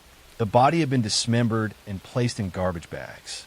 DNA testing confirmed what everyone feared. The remains belonged to Lauren Giddings. The discovery transformed the case from a missing person investigation into a homicide, and police immediately began looking at everyone who lived in or near the apartment complex. One person who drew investigators' attention was Stephen McDaniel, a fellow law school graduate who lived in the same apartment building as Lauren. Stephen had actually appeared on local news expressing concern about Lauren's disappearance, saying he hoped she would be found safe. But when police interviewed him, his behavior was bizarre and his answers were evasive. During a police interview, detectives informed Stephen that Lauren's body had been found. His reaction was strange and unsettling. He seemed to freeze, staring blankly and barely responding. The interview, which was recorded, showed Stephen sitting motionless for extended periods, giving one-word answers, and appearing to shut down emotionally. His unusual behavior made investigators more suspicious. Police obtained a search warrant for Stephen McDaniel's apartment, and what they found was deeply disturbing.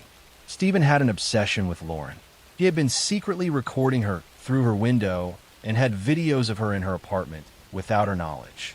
He had researched methods of disposing of bodies online. He had even purchased hacksaw blades and other items that could be used to dismember a body. Investigators also found evidence that Stephen had broken into Lauren's apartment. A key that fit her lock was discovered in his possession. The hacksaw found in his apartment was consistent with the tool used to dismember Lauren's body. The case against Stephen McDaniel was building rapidly, and the picture emerging was of a man who had become obsessed with his neighbor and had acted on that obsession in the most violent way possible. Stephen McDaniel was arrested and charged with Lauren Giddings' abduction and ending of her life. The evidence against him was overwhelming. Beyond the physical evidence found in his apartment, digital forensics revealed his disturbing online searches and his pattern of spying on Lauren. He had violated her privacy repeatedly before ultimately taking her life. The case went to trial in 2014, but before the jury could reach a verdict, Stephen McDaniel decided to enter a guilty plea. In April 2014, he pleaded guilty to all charges in exchange for a sentence of life in prison without the possibility of parole. By accepting the plea deal, he avoided a potential death penalty sentence. During the investigation and court proceedings, disturbing details emerged about how Lauren had died. Prosecutors believed that Stephen had broken into Lauren's apartment while she was sleeping, attacked her, and strangled her. He then dismembered her body in an attempt to dispose of the evidence. The crime was premeditated and showed a level of planning that made it even more chilling. Lauren's family was devastated by the loss and by the details of what had happened to her. They had watched her work hard through law school and achieve her dream of becoming a lawyer. She had been just days away from taking the bar exam when her life was stolen. Her sister Karen spoke publicly about Lauren's warmth, intelligence, and the bright future that had been taken from her. The case raised serious questions about safety in apartment complexes and about how to protect against neighbors who might have harmful intentions. Lauren had done nothing to provoke Stephen's obsession. She had simply lived her life, unaware that someone nearby was watching her and planning something terrible. The randomness of her selection as a victim made the crime even more frightening. Stephen McDaniel is currently serving his life sentence in a Georgia prison. He will never be released. During his sentencing, he showed little emotion and offered no real explanation for why he had taken Lauren's life. His lack of remorse and his strange, detached demeanor throughout the legal proceedings disturbed everyone involved in the case. The Lauren Giddings case became a reminder that danger can exist even in places that should be safe, like our own homes and apartment buildings. It highlighted the importance of being aware of surroundings and trusting instincts if something feels wrong. It also showed how modern technology, while useful, can be misused by people with harmful intentions to spy on and stalk others. Lauren Giddings was remembered by those who knew her as a dedicated student, a loyal friend, and a person with a bright future in law. She had worked hard to achieve her goals and was on the verge of beginning her legal career when her life was cut short. Her family established a scholarship in her name to help other students pursue their educational dreams, ensuring that Lauren's memory would live on in a positive way. The case of Lauren Giddings serves as a tragic reminder that evil can hide behind ordinary facades. Stephen McDaniel was a fellow law student, someone who should have been focused on his own future and career. Instead, he became obsessed with a neighbor and committed a horrific crime that destroyed multiple lives. Lauren deserved to live, to practice law, and to make the difference in the world that she had planned. Her story remains a sobering example of how violence can strike without warning and how precious and fragile life truly is. I'm going to tell you a story about a wealthy pharmaceutical executive who seemed to have everything, about a wife who was found hanging in a mansion under suspicious circumstances, about a 6-year-old boy who died after a mysterious fall, and about a case with so many unanswered questions that it continues to spark debate over a decade later. In July 2011, tragedy struck the Spreckles Mansion in Coronado, California, an exclusive beach community near San Diego. The historic mansion was home to Jonah Shacknai, a successful pharmaceutical executive, and his girlfriend Rebecca Zahau. But within 48 hours, 2 people connected to that home would be dead under circumstances that authorities called accidents and suicides, but that family members insisted were something far more sinister. On July 11th, 2011, Jonah Shacknai's 6-year-old son Max was at the mansion while his father was away on business. Rebecca Zahau was caring for Max that day. Somehow, Max fell down a staircase and suffered severe head injuries. Rebecca called 911 frantically, and Max was rushed to the hospital in critical condition. He would remain on life support, clinging to life as his family gathered at the hospital praying for a miracle.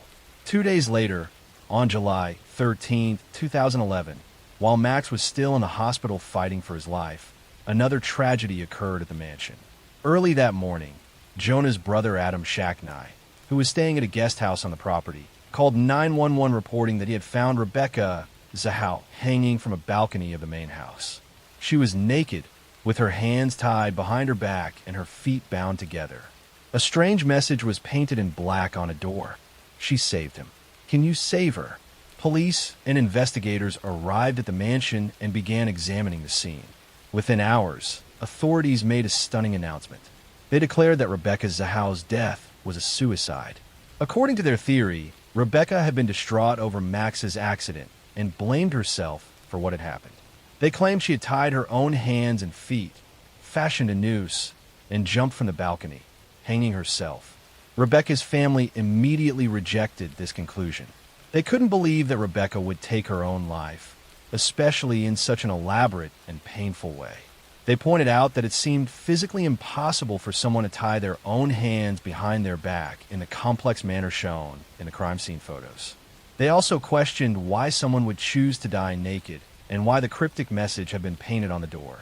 2 days after Rebecca was found, on July 16, 2011, 6-year-old Max Shacknai died from his injuries. The Shacknai family was now dealing with 2 deaths in less than a week. Authorities investigated Max's fall and concluded it was an accident. They believe he had been running or playing and had somehow tumbled over a railing or down the stairs while Rebecca was in another part of the house. But questions swirled around both deaths. How exactly had Max fallen? Why hadn't Rebecca been watching him more closely? And most puzzling of all, how had Rebecca died in a manner that looked more like a stage scene than a suicide?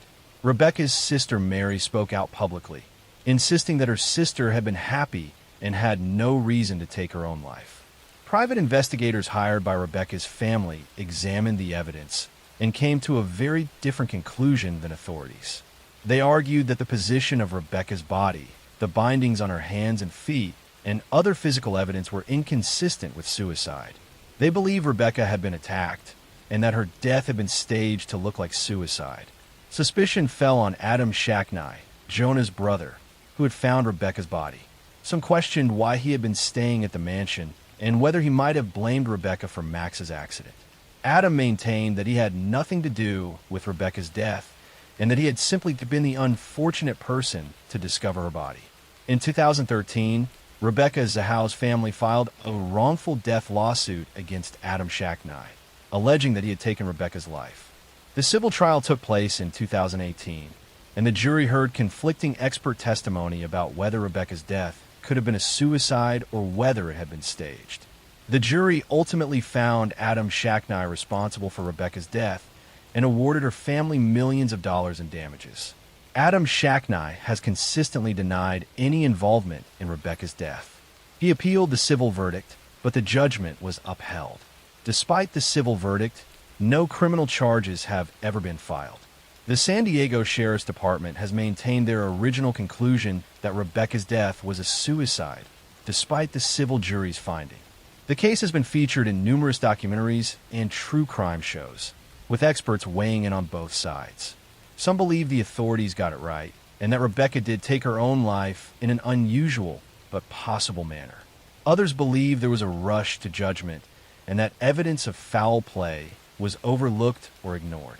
One of the most puzzling aspects of the case remains the cryptic message painted on the door. If Rebecca wrote it, what did it mean? Was she referring to Max, suggesting she had tried to save him? Or was the message written by someone else, perhaps trying to create confusion or suggest a motive for suicide? The message has never been definitively explained.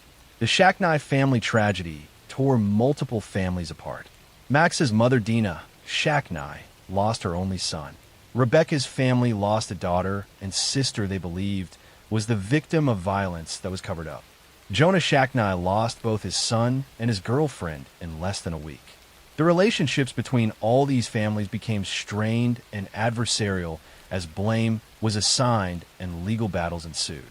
Rebecca Zahao was a 32-year-old woman who had been in a relationship with Jonah Shacknai for 2 years. She worked as an ophthalmic technician and was described by those who knew her as caring and responsible.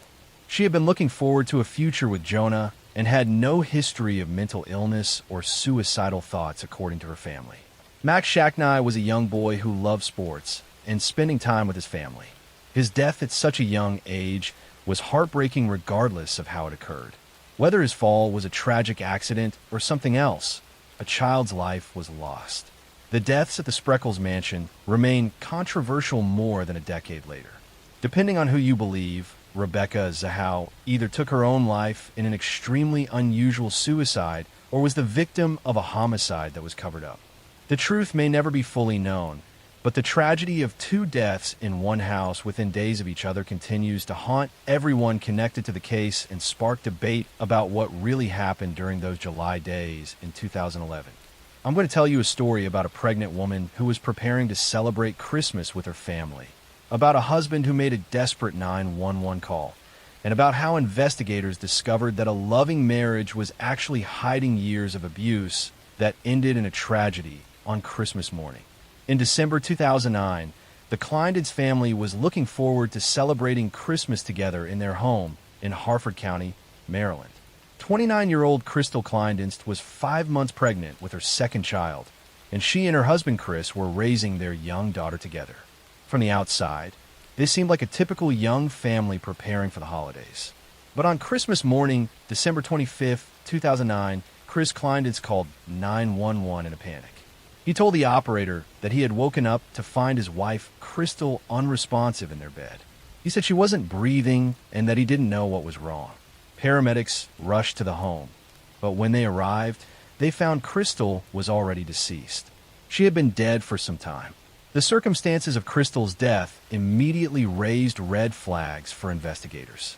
She was a young, healthy woman who was pregnant, and there was no obvious medical reason why she would have died suddenly in her sleep. The 911 call and Chris's behavior also seemed off to the responding officers. Something about the scene didn't feel right. An autopsy was performed on Crystal's body, and the results were shocking. The medical examiner determined that Crystal had been strangled to death. She had not died of natural causes or a medical emergency. Someone had deliberately taken her life while she slept in her own bed. The unborn baby she was carrying had also died. Police immediately focused their investigation on Chris Kleindenst. He was the only other adult in the home when Crystal died, and he had been sleeping right next to her. There were no signs of forced entry or any evidence that an intruder had been in the house. The bedroom door had been closed with the couple's young daughter sleeping in another room. As detectives dug into the Kleindenst marriage, they discovered it was far from the happy relationship Chris had portrayed. Friends and family members came forward with disturbing information about Chris's treatment of Crystal. They described a pattern of controlling and abusive behavior that had been going on for years. Crystal had confided in friends that Chris was emotionally and verbally abusive. He controlled their finances and monitored her activities. He had been pressuring Crystal to have an abortion because he didn't want another child, but Crystal had refused. She wanted to keep the baby and was excited about becoming a mother again, despite the problems in her marriage. Investigators learned that the relationship between Chris and Crystal had been deteriorating in the months before her death. Chris had been having an affair with another woman and had wanted out of the marriage. But Crystal was pregnant, and a divorce would be complicated and expensive. Friends said Chris had been frustrated that Crystal wouldn't agree to end the pregnancy. Police also discovered that Chris had taken out a life insurance policy on Crystal shortly before her death. The policy was worth several $100,000, and Chris was the beneficiary. This gave him a clear financial motive in addition to his desire to be free of the marriage and the responsibilities of another child. The evidence against Chris Kleindenst was building, but it was all circumstantial. There were no witnesses to Crystal's death, and Chris wasn't talking to police anymore.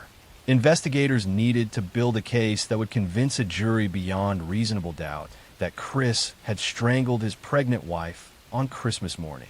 Forensic experts examined the crime scene and Crystal's body for any physical evidence. They found marks on Crystal's neck consistent with manual strangulation. The positioning of her body and the lack of defensive wounds suggested she had been attacked while sleeping, giving her no chance to fight back or defend herself. In February 2010, Chris Kleindenst was arrested and charged with 2 counts of first-degree ending of life, one for Crystal and one for the unborn baby. He was also charged with first-degree assault. Chris maintained his innocence, claiming he had woken up to find Crystal dead and had no idea what had happened to her. Chris's trial began in 2012. The prosecution presented testimony from Crystal's friends and family about Chris's abusive behavior and his desire to end the pregnancy. They presented evidence of the affair Chris had been having.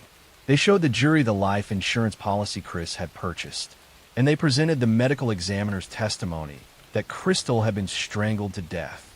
The defense argued that the prosecution's case was based entirely on circumstantial evidence and speculation. They claimed there was no direct proof that Chris had strangled Crystal. They suggested that perhaps Crystal had died of some undiagnosed medical condition that mimics strangulation, or that someone else could have been responsible. But the jury didn't buy the defense's theories.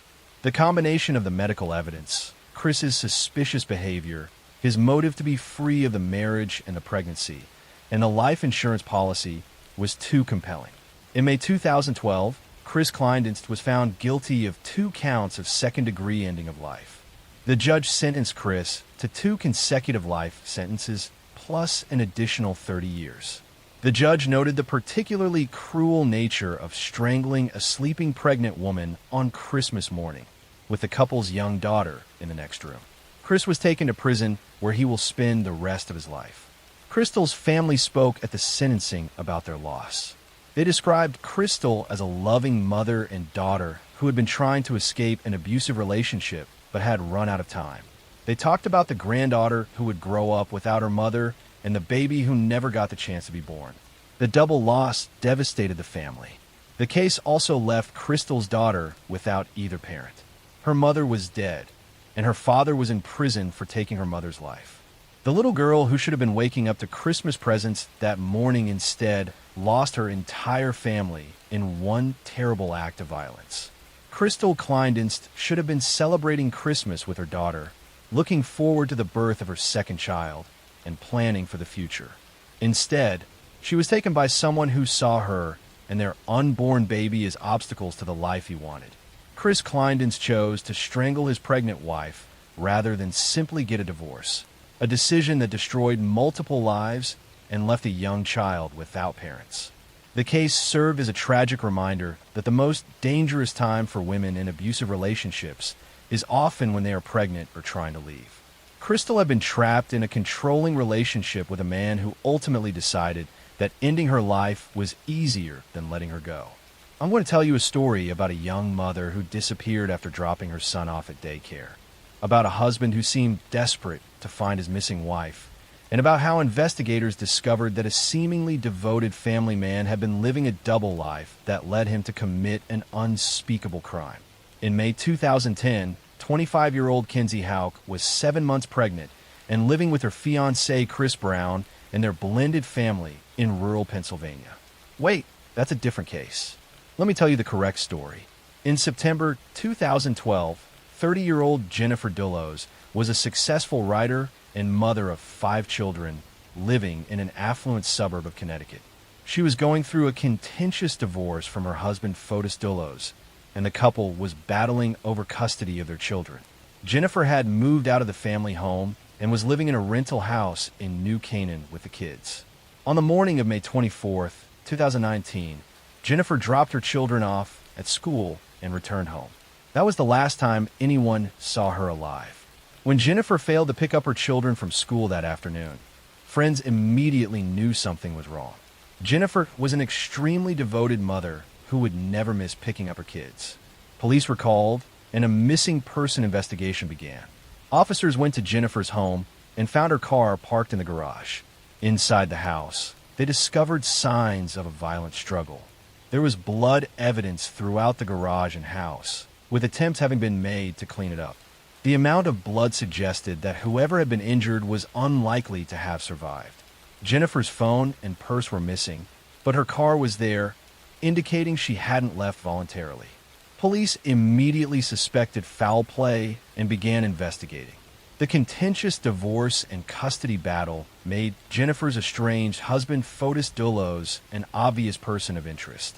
Fotis was a luxury home builder who had been struggling financially. The divorce was costing him money, and Jennifer had been asking for sole custody of their 5 children. Fotis had a clear motive if Jennifer was out of the way.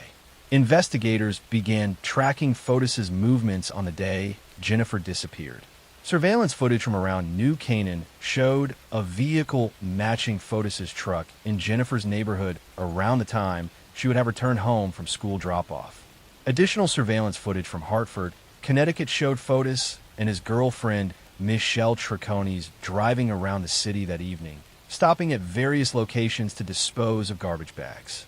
Police retrieved the garbage bags from trash receptacles along the route Fotis and Michelle had taken. Inside the bags, they found items containing Jennifer's blood, including bloodied clothing, sponges used for cleaning, and zip ties. The evidence strongly suggested that Fotis had attacked Jennifer at her home, and he and Michelle had attempted to dispose of evidence afterward. Fotis Dullos was arrested in June 2019 and charged with tampering with evidence and hindering prosecution. Michelle Triconis was also arrested on similar charges. Both initially denied any involvement in Jennifer's disappearance. As the investigation continued, police also arrested Fotis's friend and attorney Kent Mawaney, alleging he had helped Fotis plan Jennifer's disappearance. Despite extensive searches throughout Connecticut, Jennifer's body was never found. Police searched properties owned by Fotis, areas near where evidence had been disposed of, and numerous other locations based on tips and cell phone data. Dive teams searched bodies of water, and search dogs were deployed across the region. But there was no sign of Jennifer. In January 2020, Fotis Dullos was arrested again, this time charged with capital murder, felony murder, and kidnapping in connection with Jennifer's disappearance and presumed death. Prosecutors believed they had enough evidence to charge him with taking Jennifer's life even without having found her body. The blood evidence, the surveillance footage, and the pattern of attempts to cover up the crime built a strong circumstantial case. Just days after being charged with ending Jennifer's life, Fotis Dullos attempted to take his own life at his home. He was found in his garage with carbon monoxide poisoning from his vehicle's exhaust. He was rushed to the hospital but never regained consciousness. On January 30th, 2020, Fotis Dullos died, bringing an end to any possibility of a trial that might have revealed what happened to Jennifer. Fotis's death left many questions unanswered. Jennifer's body has never been recovered, meaning her family has been unable to properly lay her to rest. The 5 children Jennifer and Fotis shared lost both their mother, who disappeared, and their father, who took his own life after being charged with her ending. The children have been raised by Jennifer's mother, Gloria Farber, who has worked to preserve Jennifer's memory for them. Michelle Triconis went to trial in 2024 for her role in helping Fotis cover up the crime. She was convicted of conspiracy to commit murder, tampering with evidence, and hindering prosecution. Prosecutors argued that Michelle had known what Fotis was planning and had helped them both before and after Jennifer's disappearance. She was sentenced to multiple years in prison. Kent Mawaney, Fotis's friend and attorney, was also charged with conspiracy to commit ending of life. Prosecutors alleged that he had helped Fotis plan Jennifer's disappearance and had provided an alibi. His case was still working through the court's years after the crime occurred. The evidence suggests that on the morning of May 24th, 2019, Fotis was lying in wait at Jennifer's home when she returned from dropping the children at school. He attacked her in the garage, taking her life in a violent assault. He then disposed of her body in a location that has never been found, despite years of searching. The cleanup attempts and evidence disposal show planning and consciousness of guilt. Jennifer Dullos was a devoted mother who put her children first in everything she did. She had been working on a book and pursuing her passion for writing while raising 5 kids. She had found the courage to leave a difficult marriage and was fighting for custody of her children because she believed it was best for them. She deserved to continue being a mother to her kids and see them grow up, but instead her life was stolen by someone who saw her as an obstacle. The case highlighted the dangers that women face during divorce proceedings, particularly when custody and finances are being contested. Jennifer had expressed fears for her safety in court documents related to the divorce, but those fears hadn't been enough to protect her. Her disappearance left 5 children without either parent and left a community searching for answers about what happened to a woman who simply wanted to protect her kids. Jennifer's family continues to search for her remains, hoping that someday they will be able to bring her home and give her a proper burial. They have established a foundation in her name to support victims of domestic violence and help ensure that other families don't suffer the same tragedy. Jennifer's legacy lives on through her children and through the awareness her case has brought to the dangers of domestic violence and contentious divorce situations. I'm going to tell you a story about a 6-year-old beauty pageant contestant who was found dead in her own home on Christmas night, about a ransom note that seemed staged, and about a case that remains one of America's most famous unsolved mysteries more than 25 years later. On the morning of December 26, 1996, Patsy Ramsey woke up in her Boulder, Colorado home and found a ransom note on the staircase. The note, written on paper from a notepad in the house, claimed that her 6-year-old daughter JonBenet had been kidnapped and demanded $118,000 for her safe return. The amount was oddly specific and nearly matched the exact bonus Patsy's husband John had recently received from his company. Patsy immediately called police, and officers arrived at the Ramsey home within minutes. The ransom note was unusually long, nearly 3 pages, which was strange for a kidnapping ransom demand. The note referenced movies and contained odd phrasing that seemed theatrical rather than authentic. Police began treating the scene as a kidnapping, but found the situation increasingly suspicious. John Ramsey and some friends searched the house while police secured the scene. Hours after the initial call, John went down to the basement and opened the door to a small wine cellar room. Inside, he found JonBenet's body. She had duct tape over her mouth, a cord around her neck, and her hands were loosely tied. John immediately picked up his daughter's body and carried her upstairs, contaminating the crime scene. The discovery changed everything. This wasn't a kidnapping at all. JonBenet had been in the house the entire time, dead in the basement while police searched for a kidnapper who didn't exist.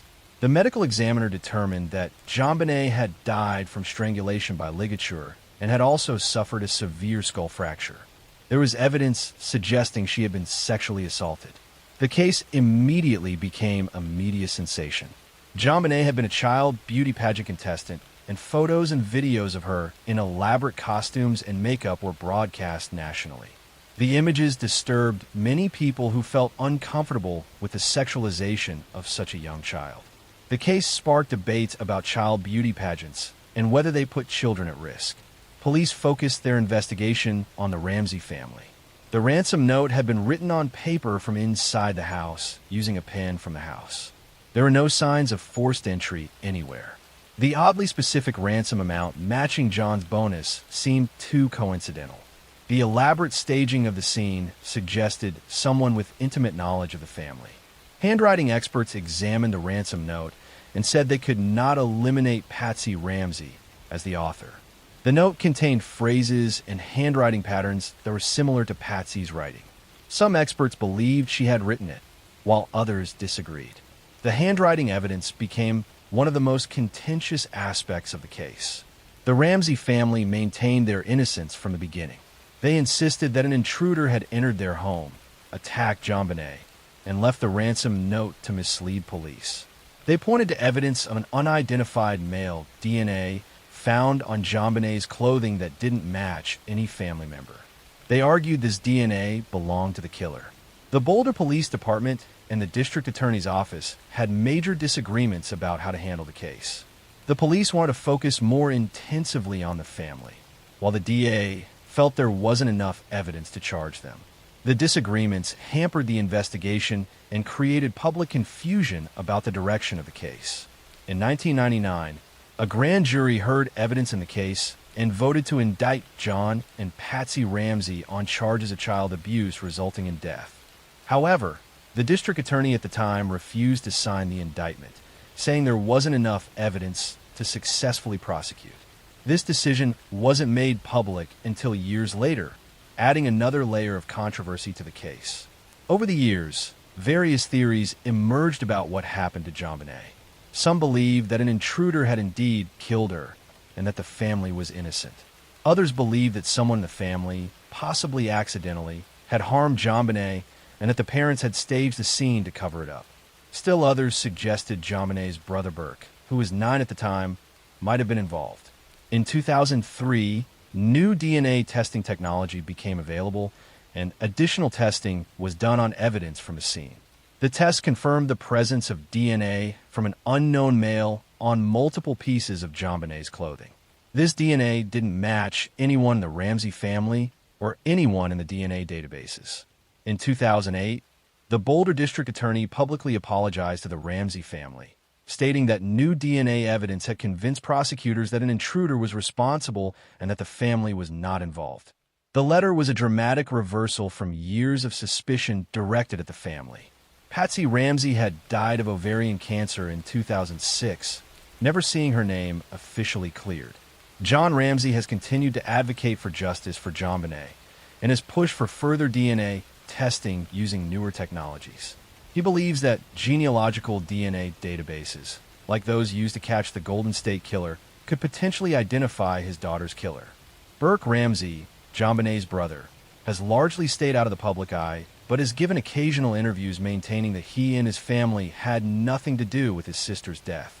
He successfully sued CBS for a documentary that suggested he might have been involved, receiving settlement.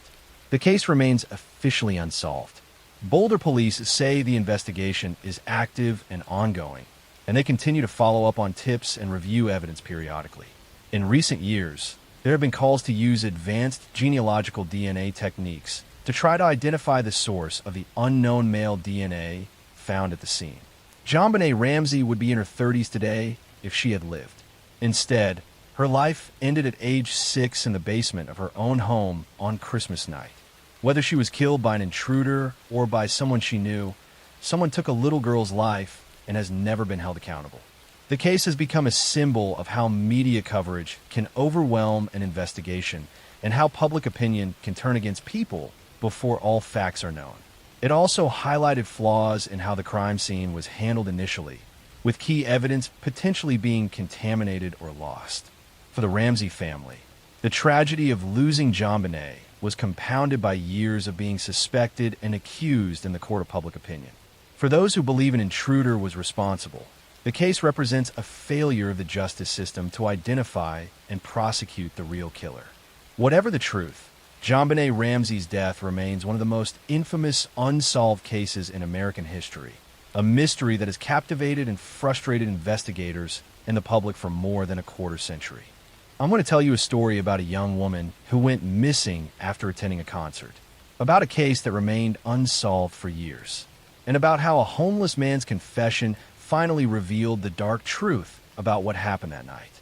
In October 2009, 20-year-old Morgan Harrington was a Virginia Tech student who loved music and had a bright future ahead of her. On October 17, 2009, Morgan went with friends to see the band Metallica perform at the John Paul Jones Arena in Charlottesville, Virginia. She was excited about the concert and looking forward to a fun night out with her friends. During the concert, Morgan left the arena to use the bathroom or make a phone call. The exact reason isn't clear, but once she stepped outside the arena, she wasn't allowed back in due to the venue's strict no re-entry policy. Morgan was now locked out of the concert while her friends were inside. She tried to get security to let her back in, but they refused. Morgan called her friends and told them she would find a way home. She said she would get a ride or figure something out. Her friends assumed she would be okay and continued watching the concert.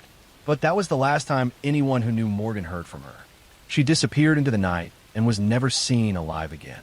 When Morgan didn't return home and wasn't answering her phone, her family became frantic. They reported her missing and a massive search began. Police reviewed security footage from the arena and surrounding areas. The footage showed Morgan walking in the parking lot area. She appeared unsteady on her feet and seemed disoriented or intoxicated. Witnesses reported seeing Morgan in various locations around the arena. Some saw her walking along nearby roads. One witness saw her get into a vehicle, though they couldn't provide detailed information about the car or driver. Morgan seemed to be having trouble and was clearly vulnerable that night. She had become separated from her friends and was alone in an unfamiliar area. For 3 months, there was no trace of Morgan. Her parents appeared on television pleading for information. Thousands of volunteers searched fields and wooded areas around Charlottesville. The Morgan Harrington case became a major story in Virginia. Everyone wondered what had happened to the young college student who had simply stepped outside a concert venue. On January 26, 2010, a farmer found human remains on his property in Albemarle County, about 10 miles from where Morgan was last seen. The remains were badly decomposed, but were identified through dental records as Morgan Harrington. She had been murdered and her body left in a remote field. The discovery devastated her family, but at least gave them some answers. Police found DNA evidence on Morgan's body that they entered into national databases. The DNA matched evidence from another unsolved case. In 2005, a woman had been attacked near the University of Virginia campus in Charlottesville. She had survived the attack and provided a description of her attacker. The DNA match meant the same person was responsible for both crimes. Investigators now knew they were dealing with a serial predator. The person who had attacked the woman in 2005 had also killed Morgan Harrington in 2009. Police increased their efforts to identify the suspect. They released a sketch based on the 2005 victim's description. They warned the public that a dangerous person was still out there. The case remained unsolved for several more years. Then in 2012, another young woman disappeared from Charlottesville. Hannah Graham, a University of Virginia student, vanished after a night out. Security footage showed her walking through downtown with a man following her. The man was identified as Jesse Matthew, a hospital orderly who lived in the area. Jesse Matthew was arrested for Hannah Graham's abduction. When police tested his DNA, it matched the evidence from both Morgan Harrington's murder and the 2005 attack. After years of investigation, police had finally identified the person responsible. Jesse Matthew had been attacking women in Charlottesville for nearly a decade before being caught. Hannah Graham's body was found about 5 weeks after she disappeared. She had been murdered like Morgan before her. Jesse Matthew was charged with both murders as well as the 2005 attack. The evidence against him was overwhelming. His DNA linked him to all 3 crimes. Witnesses had seen him with Hannah. His pattern of predatory behavior was clear. Rather than face trial, Jesse Matthew pleaded guilty to both murders in March 2016. He admitted to killing Morgan Harrington and Hannah Graham. He was sentenced to 4 consecutive life terms in prison. He will never be released. The plea spared the families from having to endure trials, but also meant many details about the murders were never revealed. Morgan's parents, Dan and Gil Harrington, have worked tirelessly since her death to help other families dealing with missing loved ones. They established a foundation in Morgan's name. They have spoken publicly about the importance of safety and looking out for friends. They have turned their grief into action to try to prevent similar tragedies. The case highlighted several important safety issues. Morgan had been separated from her friends at the concert and couldn't get back inside. She was vulnerable and alone in an unfamiliar area. The no reentry policy that kept her locked out may have inadvertently put her in danger. Venues have since reconsidered such strict policies. Morgan's case also showed how important it is to never leave friends behind. Morgan's friends assumed she would be okay when she said she would find a ride home. They didn't realize how dangerous the situation was. The case became a reminder that people should stay together, especially at night in unfamiliar places. Jesse Matthew had been able to attack multiple women over years because he wasn't identified after the first attack in 2005. If DNA technology had been more advanced then, or if genealogical databases had existed, he might have been caught sooner. Morgan Harrington and Hannah Graham might still be alive. The case showed how important forensic technology is in catching predators. Morgan Harrington was a talented young woman who loved art and music. She was studying education and wanted to become a teacher. She had a close relationship with her family and many friends. She should have enjoyed the concert that night and gone home safely. Instead, she encountered Jesse Matthew, who saw her vulnerability as an opportunity. The Morgan Harrington case serves as a tragic reminder that predators look for vulnerable victims. That seemingly small decisions can have life-changing consequences. That friends should never leave anyone behind. And that advances in forensic science can eventually bring justice even when years have passed. Morgan's memory lives on through her family's advocacy work and through the awareness her case has brought to issues of safety and predatory violence.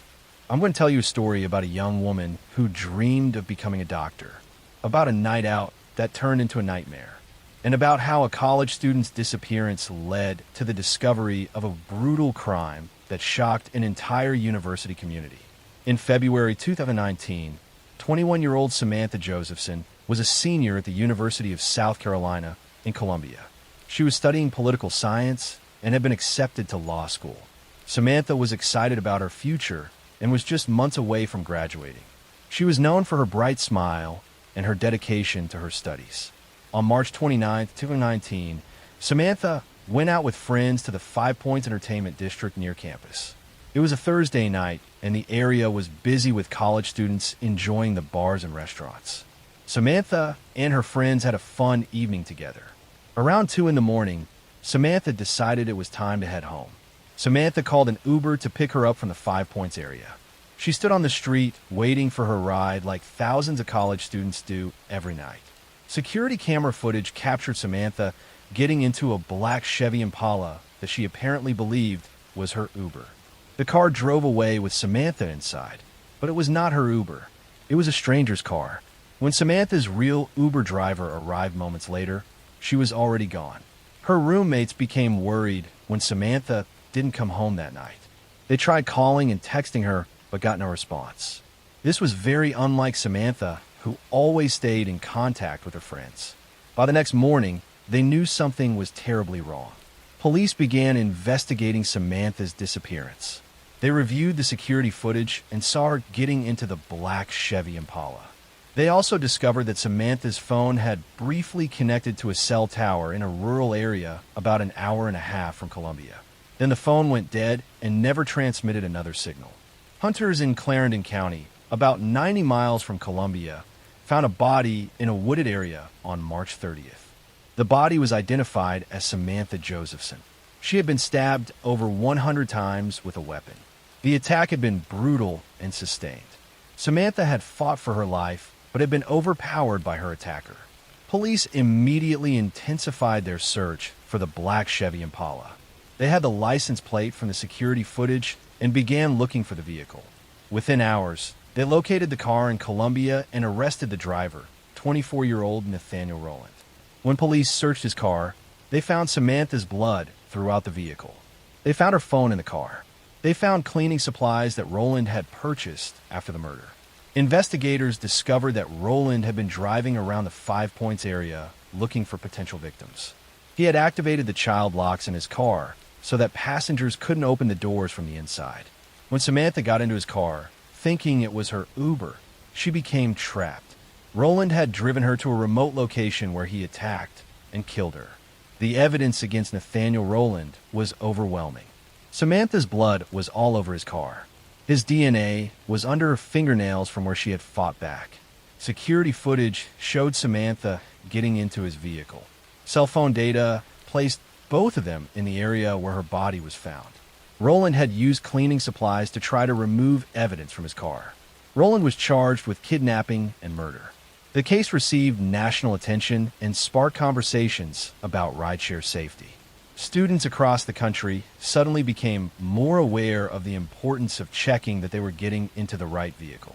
Samantha's death became a cautionary tale about a danger many people had never really considered. Nathaniel Rowland's trial took place in July 2021. The prosecution presented the forensic evidence linking Rowland to Samantha's murder. They showed the security footage of Samantha getting into his car. They presented testimony about the child locks that had trapped her inside. They showed photos of the horrific injuries Samantha had sustained during the attack. The defense had no real answer to the overwhelming evidence. They tried to suggest that someone else might have been involved or that the evidence was somehow flawed. But there was no reasonable explanation for why Samantha's blood was all over Rowland's car if he hadn't killed her. The defense's arguments were weak and unconvincing. The jury deliberated for just over an hour before finding Nathaniel Rowland guilty of kidnapping and murder. The quick verdict showed how strong the evidence was against him. Rowland showed no emotion as the verdict was read. He had maintained his innocence throughout the trial despite the mountain of evidence proving his guilt. Rowland was sentenced to life in prison without the possibility of parole. He will spend the rest of his life behind bars for kidnapping and murdering Samantha Josephson. The judge noted the particularly heinous nature of the crime and the premeditation shown by Rowland activating his child locks before picking up victims. Samantha's parents, Seymour and Marcy Josephson, attended every day of the trial. They had to sit through testimony about the brutal attack on their daughter. They saw photos of her injuries and heard details about her final moments. Their pain was visible to everyone in the courtroom. After the verdict, they spoke about their relief that justice had been served. The Josephson family has worked to create positive change from their tragedy. They advocated for a law called Sammy's Law, named using Samantha's nickname. The law requires rideshare vehicles to have illuminated signs that help passengers identify legitimate rides. It also requires drivers to display license plate information in their apps to help passengers verify they have the right car. Samantha's case changed how many people approach ride-sharing. Students are now more careful about checking license plates and driver information before getting into vehicles. The phrase "what's my name" has become common, with passengers asking drivers to identify them by name before getting in. These simple safety measures could prevent similar tragedies. Samantha Josephson should have graduated from the University of South Carolina in May 2019. She should have gone to law school and become a lawyer. She should have had the chance to make a difference in the world and live the life she had worked so hard to build. Instead, she made one simple mistake of getting into the wrong car and encountered a predator who had been hunting for a victim. Nathaniel Rowland had been cruising the 5 Points area, specifically looking for intoxicated young women he could victimize. He had prepared his car with child locks to trap his victims. He had weapons ready. The attack on Samantha was not random or impulsive. It was planned and deliberate. Rowland is exactly the kind of dangerous predator that communities fear. The case serves as a tragic reminder to always verify rideshare vehicles before getting in. Check the license plate. Check the driver's photo. Ask the driver to confirm your name. These small steps take only seconds but could save a life. Samantha's memory lives on through the safety measures inspired by her case and through her family's advocacy to protect others from similar fates.